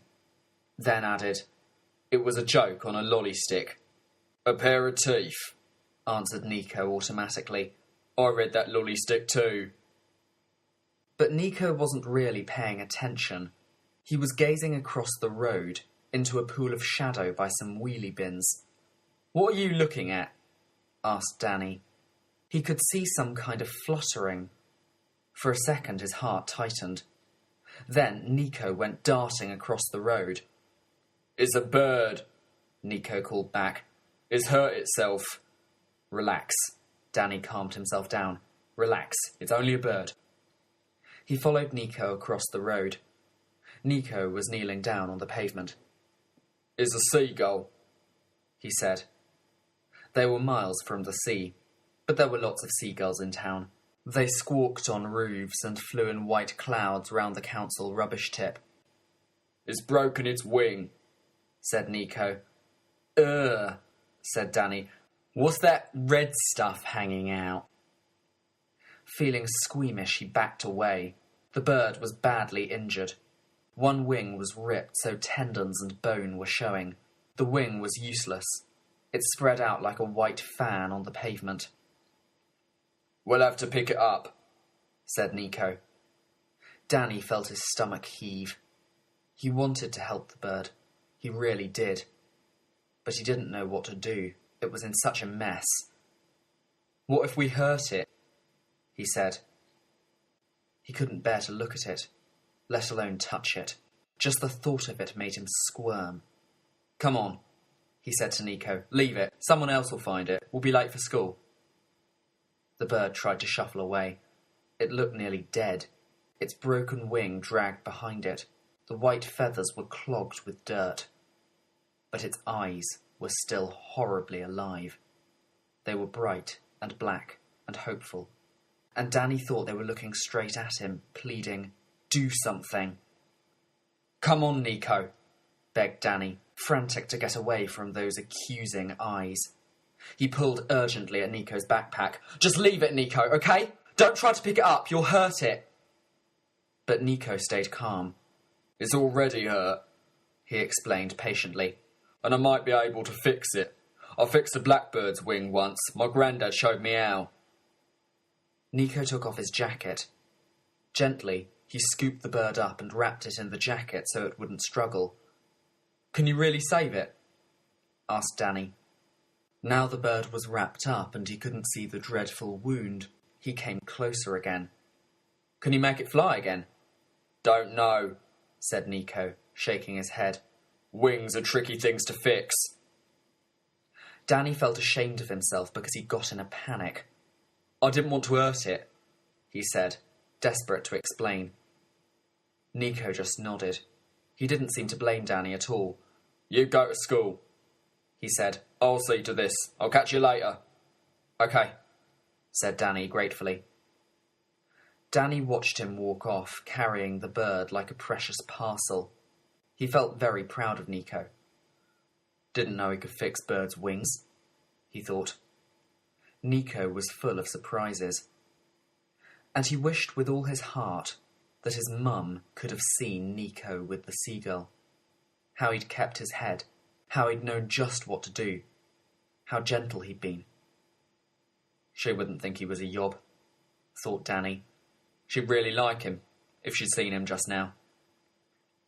He was thinking about all these things as he walked to school. He was wondering if the bird would survive. So at first, he didn't take in what was painted on the wall slap bang in front of him.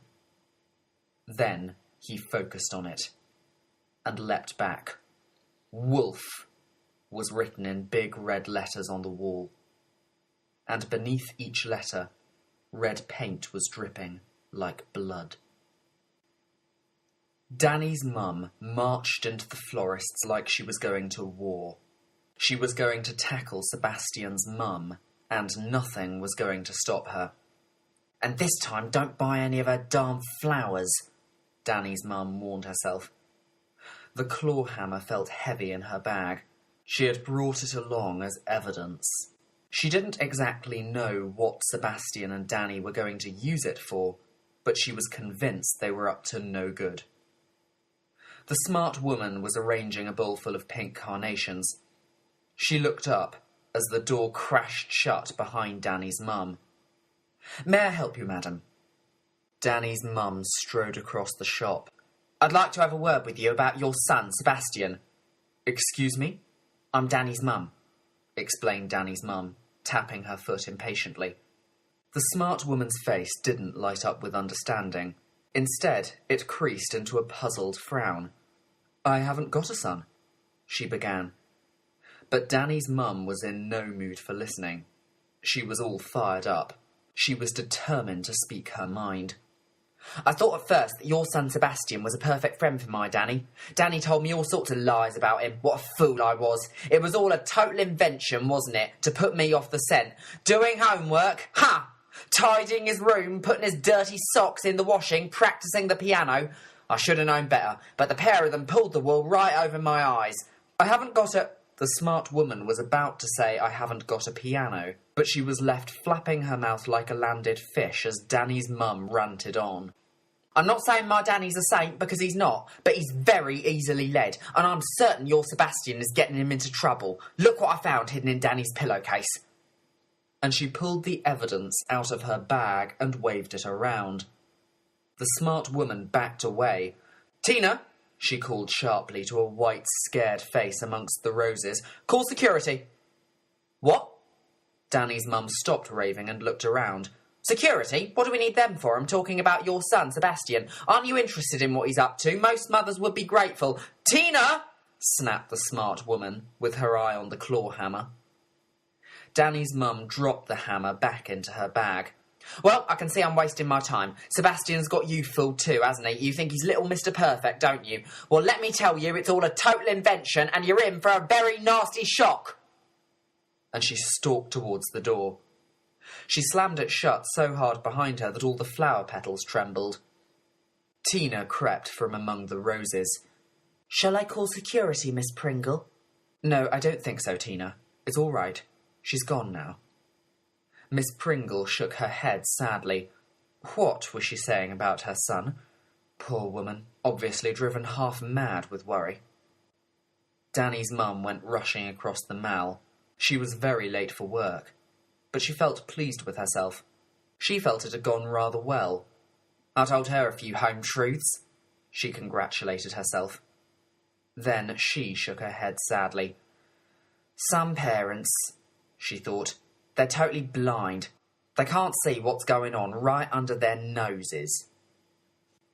At lunchtime, Danny waited anxiously for Nico by the drinks machine on the second-floor landing. Nico didn't turn up.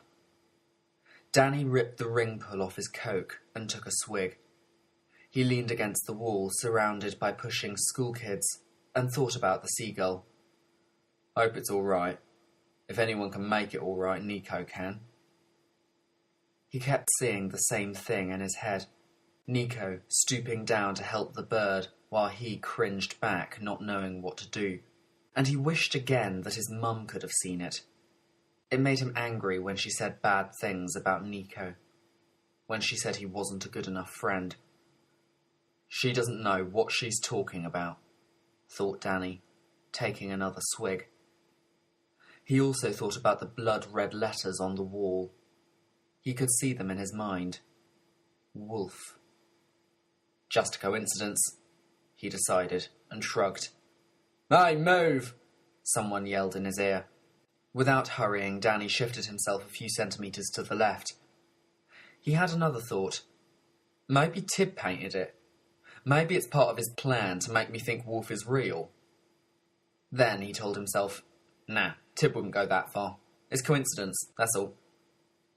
And he dismissed the graffiti from his mind. Bring, bring! That was the bell for the end of lunch. The crowd broke up as kids began to move to classrooms. Still, Nico hadn't showed up. Danny leaned over the railings and looked down. He saw a red fuzzy head coming up the stairs. "Nico, where you been?" he yelled, his voice bouncing around the stairwell. Nico looked up and grinned. "I've been getting told off for being late, and before that I was fixing that seagull's wing." "Did you fix it?" Nico shrugged. "I made a splint like my granddad showed me. I taped it up. I have to wait now. Look at that." He held up his hand to Danny. The thumb had a red hole in it. "It pecked me." Nico inspected the wound. He laughed. "It doesn't know I'm trying to help it. Have to wear gloves next time I go near it." Bring, bring. That was the bell for the start of lessons. "I'm going to be late again," said Nico, shaking his head. "I've got to go right over to the gym." "See you then, Nico. See you at home time." "See ya." And they plodded off in different directions. At his school, Tid was slumped in his chair. There was an excited buzz all around him. The teacher was giving out brightly coloured paper and silver and gold foil and scissors and paints. They were doing a project on making masks. They had already looked at African masks and carnival masks, and now they were making one of their own. Along with everyone else, Tid started to cut and stick and paint. But he was thinking about something else. "I'm going to be a wolf boy soon," he was thinking. "And then I'll never, ever escape." He put a hand up to the scarf on his neck. Some kids had tried to tease him for wearing it. He'd screamed, "Get lost! Mind your own business!" And they'd run off, scared by the ugly expression on his face. His hand crept underneath the scarf. Ouch! The red marks still hurt. They were burn marks. They were part of the initiation rites you had to go through to be a wolf boy. Wolf tore the ring pull off a can and heated it up with his cigarette lighter and held it on your neck. And you weren't supposed to yell or anything. You weren't supposed to show any pain. As he made his mask, Tid thought about the claw hammer hidden in his pillowcase. He still had another part of his initiation to go through. He had to do it tonight. After school, he had to go to Eagle Road and get his instructions from Wolf personally. Tid shivered at the thought. "That's very nice," someone said above his head. In a daze, Tid looked up. His teacher was leaning over him. "That's a very nice mask, Jonathan," she said again. "We'll have to put that in our wall display." Tid looked down at the desk. While he was thinking, his hands had been busy. They had made a mask. It was a snarling wolf mask, with yellow eyes and gleaming silver-foiled teeth. After school, Nico and Danny met by the school gate. The first thing Danny did was take his cap out of his school bag and pull it low over his head. You weren't allowed to wear caps inside school. "That's a great cap," said Nico. "That silver star is class. Wish I could get one like it." He reached out as if he was going to tweak the cap off Danny's head. "Well, you can't," said Danny, dodging away. "It's unique, this cap. It's my lucky cap. I was meant to find it." They got to Nico's corner where they usually split up. But this time, Nico said, "Want to come round our house and see the seagull? It's in the shed. I'm going to try and feed it some fish tonight." "Do you think its wing will mend?" "If it won't eat it, it don't matter if the wing mends or not, because it's going to die anyway." Danny didn't want to think about the seagull dying. So he put another picture in his head. Even though they'd found it among dustbins, he pictured the gull out at sea, swooping through a blue sky, dipping along foamy waves. "It won't really die, will it?" he asked Nico. "Not really." He could hear the pleading in his voice. Nico could hear it too, but he still didn't answer. He just said, Come and see it. As if it might be Danny's last chance. Danny suddenly decided he couldn't face seeing the girl. He told himself, "Don't be pathetic." He was disgusted with himself for being so useless. But he couldn't bear to look into bright black eyes that might be dead eyes tomorrow. He mumbled, "I'll come over later." He pretended to check his watch, though the time was just a blur. "Mum will be home now. You know what she's like lately. She worries like crazy if I don't get home on time." "Hey, wanna phone up?" Nico suggested. "I can pretend to be Sebastian. I'll say, 'We're taking Poopsie for a walk, Mrs. Jackson.' Then she'll stop worrying and you can come and see the seagull." "Better not use Sebastian too much," Danny blurted out. "She might get suspicious." "Okay," said Nico. "Catch you later." And he breezed off down the street. Danny stared after him. He knew that if Nico hadn't been there this morning, the girl would be already dead. "Because you'd have left it to die next to those dustbins, wouldn't you?" he accused himself. "You didn't even dare pick it up." Danny started to walk, not towards home, but just wandering anywhere through the streets. "Wolf!" Danny gasped. The name sprang out at him from the wall. He'd forgotten it was there. Instantly, he felt those old familiar stomach cramps. He looked over his shoulder. Was someone hiding, like this morning, in the shadow of the trees across the road?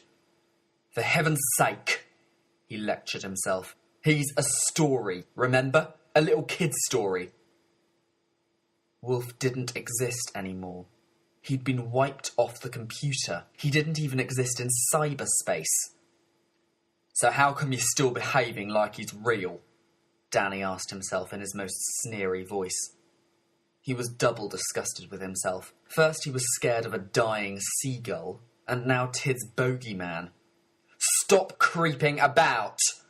he ordered himself savagely. "Stop being so jumpy. You'll be looking under your bed for monsters next. Listen, you don't have to go down back streets anymore. You can go anywhere in this town. You can even walk through the graveyard and Eagle Road." And suddenly, it was as if he'd been given a challenge. A daring deed to make up for being useless about the girl. In his heart, he knew it was a cheating challenge, because now Wolf didn't exist, there was nothing to be scared of, was there? But it still seemed really important to walk through the graveyard. To do it alone, without Nico. And in a weird way, Danny knew that would give him his pride back. But first, he had to phone his mum. He stopped at a phone box. "Mum, that you?" "Where are you, Danny? I got home from work and no one's here. Tid's not here." "Don't worry about it. He's probably playing football or something." "Will you stop telling me not to worry? It worries me when you do that. Where are you, anyway?" "I'm at Sebastian's, of course. Say hello to Mum, Sebastian." Danny held out the phone, then realised, with a sickening lurch of his stomach, that he was holding it out to empty air. Faithful Nico wasn't by his side. So he muffled his mouth with his hand and squeaked, "Hello, Mrs. Jackson," into the phone. On the other end of the line, Danny's mum said, "What are you two up to? And don't tell me you're doing lots of maths." Danny had to gulp back his next words, which were going to be, "We're doing lots of maths. We're just taking Poopsie for a walk," he improvised. "Pull the other one," said Danny's mum. "It's got bells on." "Pardon, Mrs. Jackson?" said Danny in his squeaky Sebastian voice. "What did you say?" "Beep, beep, beep." "My money's run out," yelled Danny, just as Mum was about to say, "I've found the hammer." Phew, thought Danny as he clashed the phone down. She's in a funny mood tonight. But he dismissed it from his mind. There was no accounting for his mum's moods. And anyway, he was on a mission. He was going to walk through the graveyard in Eagle Road, with his head held high, without once looking over his shoulder or giving in to fear. "No fear," murmured Danny to himself. "No fear, right?" And as he held his head up, the silver star on his cap flashed blue and green and orange, like the northern lights. Back home, Danny's mum also put down the phone. She scribbled a note for Tid. Back soon. Chocolate ice cream in freezer. Love, Mum. Then she went out to the car. She was just opening the door when she had a thought. She dashed back into the house, got the claw hammer, and flung it into the back seat. Evidence, she thought. Then she scorched out of the drive. Danny's mum was always a careful driver, but this time she hurled the car round corners like a boy racer. She was going to Eagle Road. She didn't quite know what he was up to, but she was convinced Danny was in bad company. She was going to rescue him and put him back on the straight and narrow before his dad came home. Tid wasn't playing football. Straight after school, he'd started out for Eagle Road to meet Wolf. He took off his scarf. He didn't want to be wearing a red woolly scarf when he met Wolf. And besides, you weren't supposed to hide your initiation marks. You were supposed to be proud of them, because they meant you were a wolf boy. Tid wasn't quite a wolf boy yet. He had one more test to pass. Tonight, he had to take the claw hammer and smash the window of a car and steal something. Maybe a mobile phone or a radio. Then he had to take what he'd stolen, plus some chunks of glass as evidence to Wolf. Then he would be a proper wolf boy. Tid was thinking about what he had to do. His stomach felt trembly, as if it was full of butterflies with fast-beating wings. He wasn't watching where he was going. He bumped straight into Nico. "Hey, Tid, so where are you going?" So where you going? Mimicked Tid rudely. He was nearly a wolf boy now, and wolf boys didn't answer anybody's questions. Nico wasn't offended. He just grinned. "I'm going home." He jerked his thumb down the street. "That's where I live." Tid didn't say anything, but he was secretly sneering. He thought Nico was soft. He thought someone as big and strong as Nico should act tough and scary all the time, like Wolf did. Nico looked down at the scowling Tid. His grin changed to a frown. "What's that on your neck?" he said. Part of Tid wanted to swagger. Part of him wanted to boast. "I'm a wolf boy now. I'm in Wolf's gang." Then Nico said, "They're burns, aren't they? From ring pulls. Who's been doing that to you?" He sounded really outraged. And instead of swaggering, Tid burst into tears. Nico crouched down so he was looking straight into Tid's tear-streaked face. "Tell me," he said.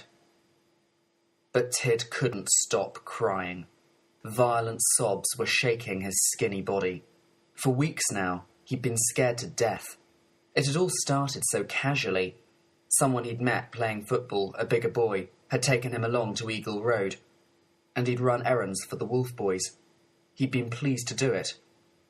Every time Wolf had taken notice of him, he'd glowed with pride. "Who did it?" insisted Nico gently. He took Tid's arm. "Who did it?"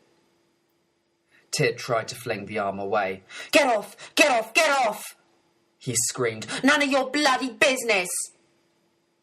But he couldn't break Nico's grip. Suddenly, he stopped struggling. He couldn't cry anymore either. So he sniffed and hiccuped a bit, and then he was quiet. "Who did it?"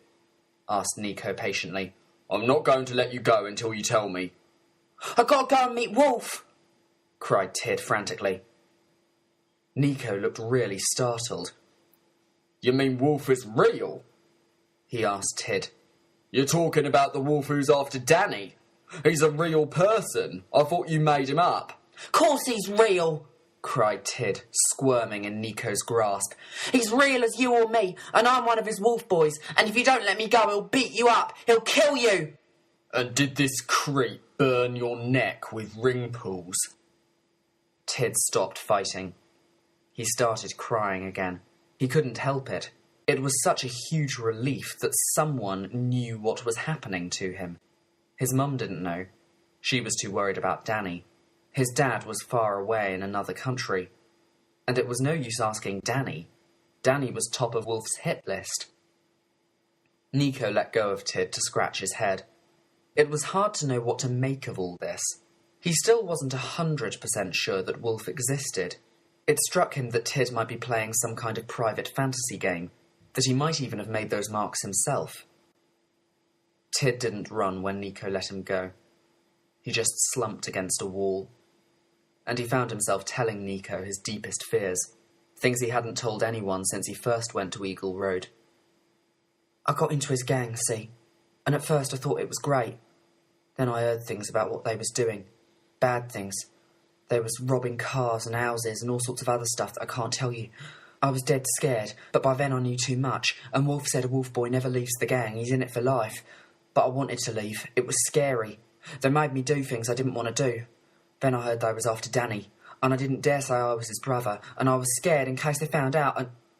Nico listened carefully to this jumble of words. Every so often, Tid stopped to hiccup or sniff or wipe his nose on his sleeve. But by the time he'd finished, Nico was almost convinced that Wolf wasn't just a fantasy, that he was real and dangerous.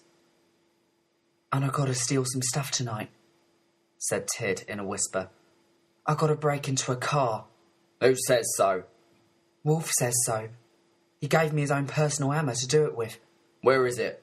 I hid it in my bedroom. It's too heavy to carry about. I gotta go back for it later after I see Wolf at the graveyard. Nico was thinking hard. Suddenly, he made a decision. You and me are going to see this Wolf, he said.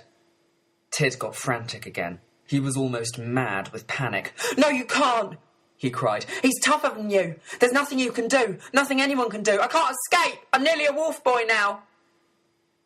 Tid started to run.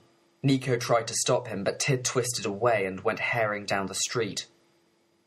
Nico stared after him. He sighed and shook his head. Poor kid, he muttered. He thought about the seagull. He should be home feeding it. But it would have to wait. Tid was more important. He set off, with his slow, plodding tread, to follow Tid to the graveyard. Danny's mum wasn't making good progress. She was stuck at roadworks. As the cars crept forward, she was fretting about what to do when she finally reached Eagle Road. I'll knock on doors, she decided. Find out which is Sebastian's house. It can't be that difficult, she thought. There can't be more than one kid called Sebastian with a mum who's a florist and a dog called Poopsie. While his mum fumed in the traffic jam, Danny was already walking into Eagle Road. There had just been a shower. The pavements were slick and wet. The spears round the graveyard gleamed like silver. Danny could see broken gravestones inside the railings and a jungle of long, wet grass. He didn't feel the buzz he expected walking alone down Eagle Road. He felt very uneasy. It wasn't Wolf. He knew now that Wolf didn't exist. But it was the gloomy, dripping graveyard that spooked him. You're not scared of ghosts, are you? He mocked himself, jumping up from behind gravestones and going, woo! He laughed. But it was a forced, jittery laugh. Still, it was too late now. He'd made himself a challenge, so he had to do it. And to do it properly, he had to walk right through the graveyard. Only that would make up for the seagull. The iron gate squeaked as he pushed it open. He pulled the peak of his cap down, then stepped inside. It was like a time warp in here, so hushed and still. You couldn't even hear the cars in the road. Angry chattering burst the silence. What's that? Danny's eyes looked round wildly. A magpie exploded out of a bush right in front of him. Danny jumped like a frightened frog. He grinned, embarrassed. It's just a bird, he told himself. Will you calm down? There's nothing to be scared of. No fear, okay? And suddenly, he felt bubbly with confidence. He pushed his way through the grass. He felt great. A real world beater. Like all the spooks in the world couldn't stop him now. "Come on, you spooks," he invited them, grinning like mad. "Come on, you—" Then he saw Wolf, sitting on a tombstone.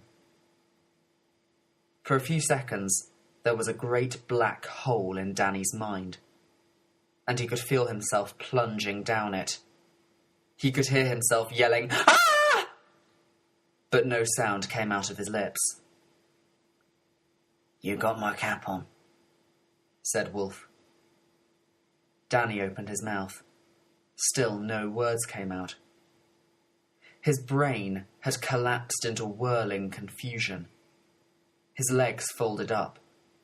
He sagged against a gravestone, but his eyes carried on working, and he saw that Wolf's top teeth glittered as if they were made of metal, and that he had strange eyes. They were greeny yellow, pale as lemons. Tid was right, Danny's shocked brain told him. He was right about the yellow eyes and silver teeth. But Wolf was no horror story monster. Wolf was real. He was breathing. Danny could have reached out and touched him. Wolf spoke again, and then Danny saw that the silver gleam was a brace clamped onto his top teeth.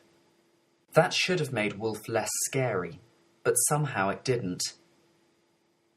"That's my cap," said Wolf again, even more softly this time. Danny tried to pull his shattered brain together. "I found it," he said, "in the road." "You should have given it back," said Wolf. "Everyone knows that's my cap. Only I'm allowed to wear it." "I didn't know," said Danny. Wolf ignored this. "You're asking for trouble," he said. "Wearing my cap. Deliberately wearing it." He was big, maybe bigger than Nico, with a face that seemed frozen. It hardly moved when he spoke. There was no expression on it at all. Only his pale eyes flickered. "My wolf boy's been watching you," said Wolf. "And that mate of yours, that big ginger nut. I thought, he must be crazy wearing my cap. Then I thought maybe he's doing it like deliberately. Maybe it's some kind of challenge, like he's saying, I'm the boss around here and not you. Maybe he wants to take over. Maybe he wants to fight. So I said to my wolf boys, no, don't get him. Leave him to me." Danny gulped. The idea that Wolf thought of him as a rival should have made him sick with fear. But instead, a crazy thing happened. Deep in his muddled brain, Danny felt quite flattered. It was like magic. He felt instantly tougher and braver. He felt as hard as nails. Tid had arrived at the graveyard. He was hanging onto the railings looking in. The first thing he saw was the star in Danny's cap shining among the gravestones. Then he saw Wolf. "Oh no," he thought. "Wolf's got my brother. He's got Danny." He crouched down and poked his ear through the railings. He could just about hear what Wolf was saying. Wolf sounded quite chatty, as if he was in a good mood. But Tid knew better. You never knew what Wolf would do next. That's what made him so scary. In a second he could change from sunshine to blackest storm. "Run, Danny, run!" whispered Tid as he clung to the railings. But Danny didn't run. Wolf said, "But I probably got it wrong, because no one would challenge me. No one would be that stupid. So let's just say you're stupid, okay? So just give me the cat back, and I'll let you go, stupid." Tid thought, "Phew, he's letting him go." He felt weak with relief. He thought, "Danny, you don't know how lucky you are." He waited for Danny to take off the cap and hand it over. But instead, Danny did an incredible, reckless thing. Tid couldn't believe his ears. His eyes grew wide with shock and horror. "No," said Danny. "This is my cat now." Tid didn't wait to hear the rest. He started to run towards the cemetery gates. Behind him, Nico shouted, "Tid, you wait there!" But Tid didn't even hear him. When Danny said no, Wolf's face didn't change. He pretended to rake out his ears. "Say that again," he said. "I can't be hearing right." Something was happening to Danny's boldness. A part of his brain was shrieking, "What are you doing, you fool?" He tried to ignore it. "I found it," he said. "So it's my cat now." He was half aware of strange rustlings all around him. A bush quivered. Somewhere he thought he heard a laugh. But just as he was thinking, "There's someone else here," there was a terrific crashing in the bushes, and Tid skidded to a halt beside him, panting. "You leave my brother alone," Tid gasped. "You let him go." This time, Wolf's face did change. It showed faint surprise. Well, well, well," he said. "Stupid and his stupid brother. And I nearly made you a wolf boy, Tid. I think you're a spy, Tid. I think you've been telling Stupid here and his ginger nut mate all our private business." "No, I never, Wolf," gabbled Tid. "I never told him nothing." Outside the railings, Nico was sizing up the situation, and he saw how explosive it was. If he went in there, it should have been 3 against 1. They might have stood a chance, if it hadn't been for the wolf boys hiding in the long grass. Nico had counted 3 of them so far, but there could be more. His brain was racing like mad, puzzling how to rescue Tid and Danny, when someone said, "Is that him then? Is that Sebastian?" Nico whirled round. It was Danny's mum. He could see her car parked at the end of Eagle Road. "Shh, Mrs. Jackson, you'll hear you." "I don't care if he does hear me," said Danny's mum. "What's Tid doing in there? Is he mixed up in this too? What's going on? I'm going in there to give Sebastian a piece of my mind." Nico groaned. "Please don't, Mrs. Jackson. Please, please don't." "Look," hissed Danny's mum. "Look what I found in Danny's pillowcase." And she showed Nico the claw hammer. Nico didn't say, "That was Tid's pillowcase." He didn't say, "That's Wolf in there, not Sebastian." There was no time for explanations. He could see one of the wolf boys sneaking through the long grass. Time to make a move, he thought. It was going to be tricky. He understood that Wolf was very dangerous. But Danny's mum didn't. She thought she could rush in there like the cavalry, tell Wolf off like a naughty schoolboy. He had to stop her. He took a deep breath. "Mrs. Jackson, I'm going to get Danny and Tid out of there. That's Sebastian. He doesn't play games. He's serious trouble." Danny's mum took a sharp, suspicious look at Nico. He was grim-faced. "What are you going to do?" she asked him. "I don't know yet. Just try to stop things getting violent." "Violent?" spluttered Danny's mum. "There'll be no violence here. If Sebastian lays a finger on my kids, I'll kill him." Nico groaned again and tugged at his fuzzy hair. "Shh, shh. Mrs. Jackson, I know you don't like me, but Danny's my best friend. I won't let nobody hurt him. So please, let me sort this out, okay? You don't know what you're dealing with. Honest, you'll just make it worse." He was scared he'd said too much and Danny's mum would get mad. But she didn't. Instead, she decided to trust him. Nico's words were so heartfelt and desperate that she felt ashamed.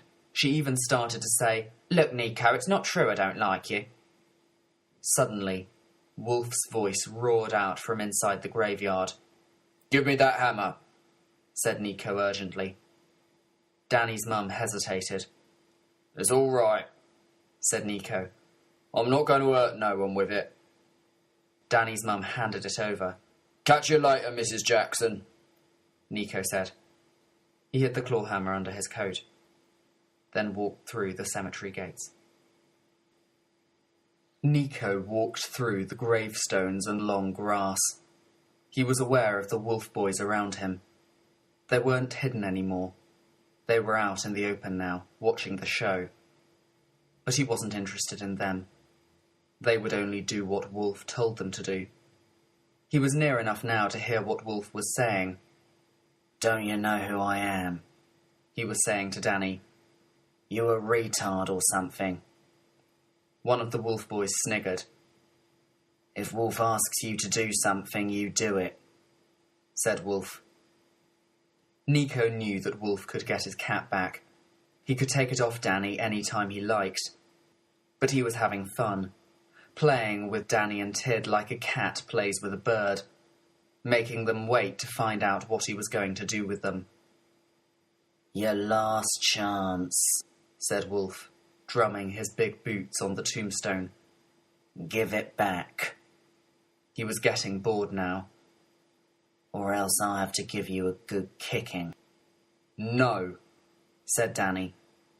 There was a wild and stubborn look in his eyes, even though his stomach was doing loop-the-loops. "Give it to him," begged Tid. "What are you doing? If you give it to him, he'll let us go." "No, he won't," said Danny. And Wolf grinned, a silver wolfish grin. He could see that Danny was scared. He enjoyed scaring people. Then he saw Nico. His stone face didn't show any surprise. "Thought you'd be around," he said. "I'm just about to annihilate your mate here. He took my cap. He thought it would make him really hard if he wore it. As hard as me. That's a good joke, isn't it?" And Danny saw in a flash that Wolf had never seriously thought of him as a rival. He was just amusing himself, having a good laugh at Danny's expense. Then Danny felt his cap lifted off his head. He made a wild grab for it, but he was too late. Nico had got it. Without hurrying, Nico fitted the cap on his own head. It was too small. He took it off and adjusted it. Then he pulled it on again. "I've got your cap now," he told Wolf. Danny should have been grateful.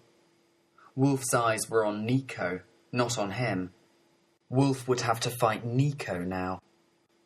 But instead he was furious. He jumped for the cap. "That's my cap!"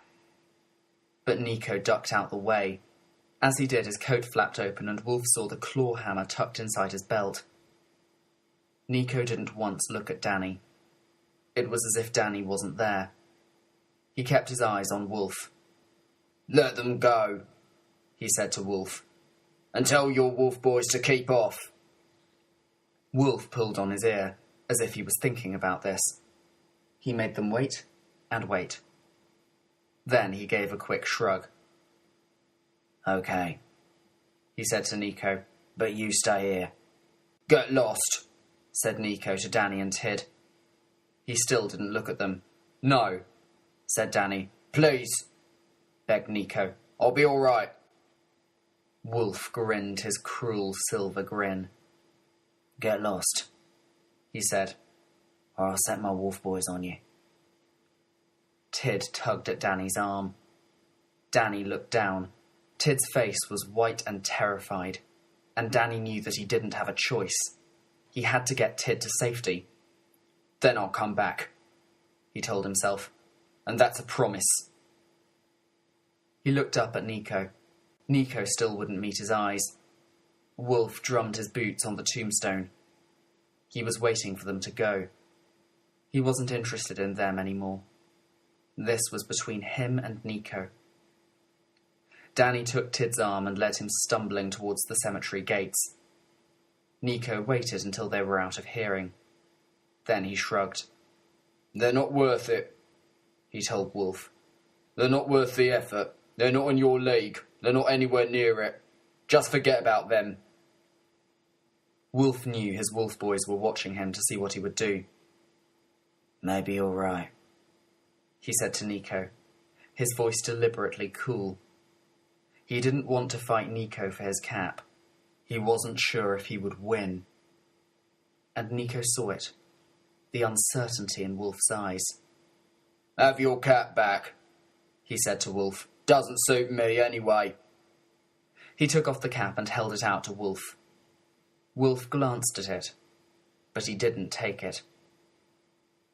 Outside the railings, Danny's mum grabbed Tid and hugged him so tight he could hardly breathe. "How could you let your little brother get mixed up in this?" she hissed at Danny. "You and that wicked Sebastian. What kind of example are you?" Danny opened his mouth. He closed it again. What was the use? Then he turned round and began walking towards the cemetery gates. "Where are you going?" his mum demanded. "I'm keeping a promise." "What are you talking about?" "Nico's still in there. I'm going back in." "No, you're not. You're coming home with me." But Danny didn't turn back. Inside the graveyard, one small part of Nico's brain was wishing, "Don't come back in, Danny. Don't come back in." But mostly, he was concentrating on Wolf. Wolf looked at the cap. He looked again at Nico, sizing him up. He thought about the hammer hidden in Nico's coat. Then he took the cap and fitted it back on his own head. It was too big for him now that Nico had worn it, but he didn't take it off and make it smaller. "Got something else of yours," said Nico. He took the hammer out of his belt and handed it back to Wolf, handle first. Wolf nodded. "Want to be a wolf boy?" he asked Nico. Nico knew he had to answer very carefully. "I don't take orders good," said Nico. "You wouldn't want me." And to his relief, Wolf nodded again, as if he understood. Nico turned around. He could almost feel Wolf's eyes burning into his back. He heard the wolf boys shuffling forward, waiting to be let off the leash. But Wolf didn't give any orders. Nico walked free out of the cemetery and bumped into Danny on his way back in, keeping his promise. "He let you go," said Danny, amazed.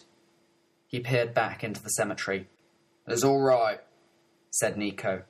"They're not coming after me." "Did you have to fight Wolf?" "Nah," said Nico. "I had to give him his cat back, though." Danny said nothing. He didn't mind too much about the cap. He could never have worn it again anyway. He couldn't believe he defied Wolf and refused to hand it over. Did he really do that? "Stupid," he thought, shaking his head. "If Nico hadn't turned up, you'd be dog meat now." But he couldn't help feeling a sneaky glow of pride.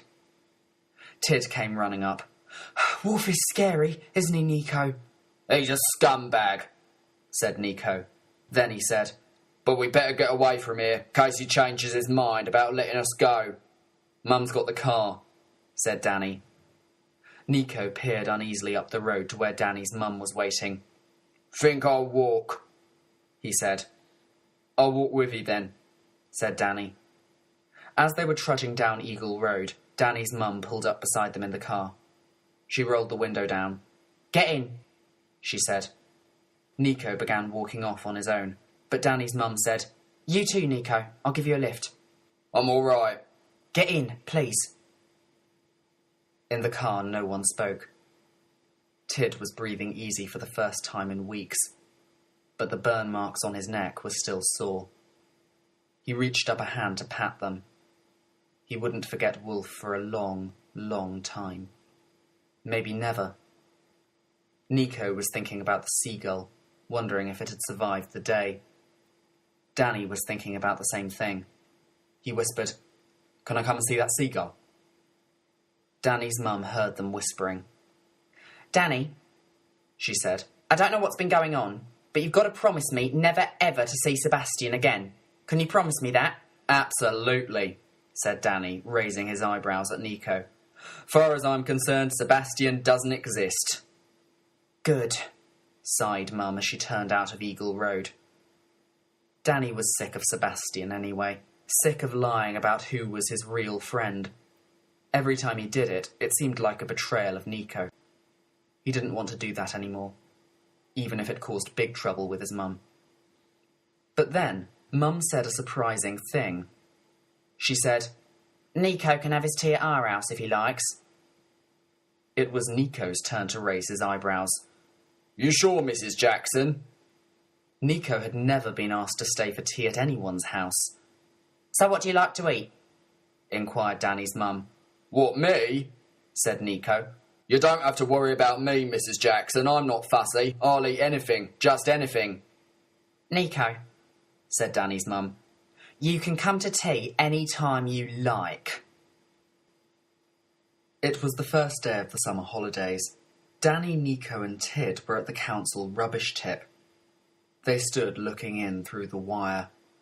It was like a moonscape in there. Yellow JCBs jerked about in clouds of dust. Lorries trundled in and out. Scraps of paper blew everywhere and plastered themselves to the wire fence. Danny wrinkled his nose. The tip smelled like a stinking bonfire. "It's not very beautiful, is it?" he said. "Pardon?" said Nico. At Nico's feet, something scuffled in a cardboard box. It was the seagull. Its wing was fixed, and today they were setting it free. "Will it be able to fly?" Danny had asked Nico that morning. "Dunno," Nico had said. "Wings are complicated things. Depends if it's mended right." But Danny had imagined them letting it go somewhere beautiful. He had imagined a glittering sea and foamy waves, and the gulls soaring into a blue sky, not a smelly council rubbish tip. "Gulls like rubbish tips," said Nico. "Look out there." Nico was right.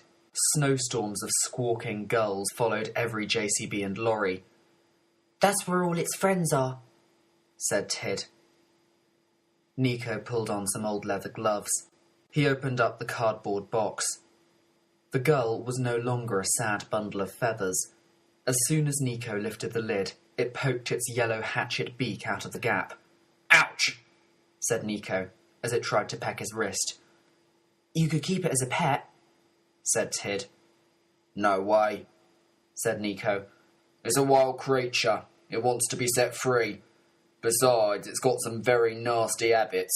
You know the fish I feed it? Well, it sicks it up all over the place, and my mum doesn't like it." "Really?" asked Danny, surprised. Somehow, he'd got the idea that Nico's mum was so easygoing compared to his own that Nico could do anything he wanted. Tid put a hand up to his neck. It was just an automatic gesture, really. The scars were fading. But he still dreamed about a creature with silver teeth and yellow eyes. Sometimes it was a wolf. Sometimes it was a giant spider that trapped him in a sticky web that he couldn't escape from. "Make the seagull fly," he said to Nico. Nico knew that ever since he'd walked out of the cemetery in one piece, Tid thought he could work miracles. But he had to say, "I can't promise. It might not be able to." And if it couldn't, Nico thought privately, it would be kinder to kill it than to keep it shut up in a shed dragging a crippled wing around for the rest of its life. Danny was in a good mood today. Mum had stopped playing detective. She had got a new job. She'd said to Danny, "It's a really good chance. I'm not sure whether to take it, though. It means less time for you and Tid." And Danny said, take it. Don't worry about me and Tid. We can look after ourselves." She still talked about Sebastian sometimes. Still thought he was the world's worst villain. When she walked past the florists in the shopping mall, she always sighed and shook her head. "That poor woman with an awful son like that. Compared to Sebastian," she thought, "my Danny seems like a saint." Danny hadn't seen Wolf since the cemetery, and that was weeks ago now. No one had been following him. Once he thought he saw the flash of a silver star in the shopping mall, but he was probably imagining it. He made sure he didn't walk down Eagle Road, though. He didn't want to push his luck. Nico took the seagull out of its box. It squirmed in his grip and stabbed his gloves. All right, said Nico, trying to soothe it. He held his hands high up in the air. Tid held his breath. Nico let the seagull go. Flop. It tumbled down into the mud. "Oh no," thought Nico, watching Tid's face fall from hope to crushing disappointment. "You promised!" Tid roared at Nico. "You promised!" "No, I didn't," said Nico. Tid transferred his anger to the gull. Fly! He bawled at it. He was almost in tears. You fly! Shut up, Tid, said Danny. Give it a chance.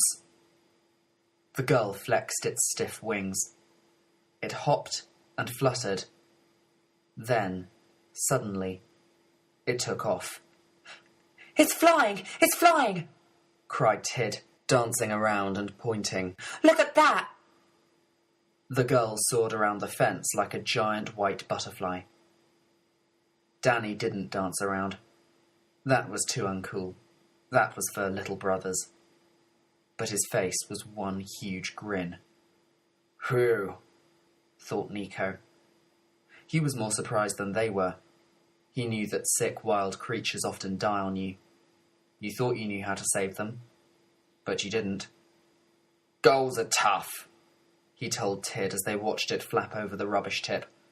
They're survivors. They watched their gull until it joined a swirling flock of birds around a JCB. Then they couldn't pick it out anymore. They stood in silence for a minute. So, what do we do now? Said Nico. I'm starving, said Tid. Let's go and get something to eat. Avocado soup, anyone? Asked Danny. Is that supposed to be funny? Said Tid. Not really. Danny gave an apologetic grin. Nothing about Sebastian was very funny. You know, you're right, said Nico, as if he'd just made a big discovery. That's what I couldn't stand about him. He had no sense of humour. He chucked the empty cardboard box over the wire. He peeled off the leather gloves and stuffed them into his pocket. Then joined the others for the long walk home.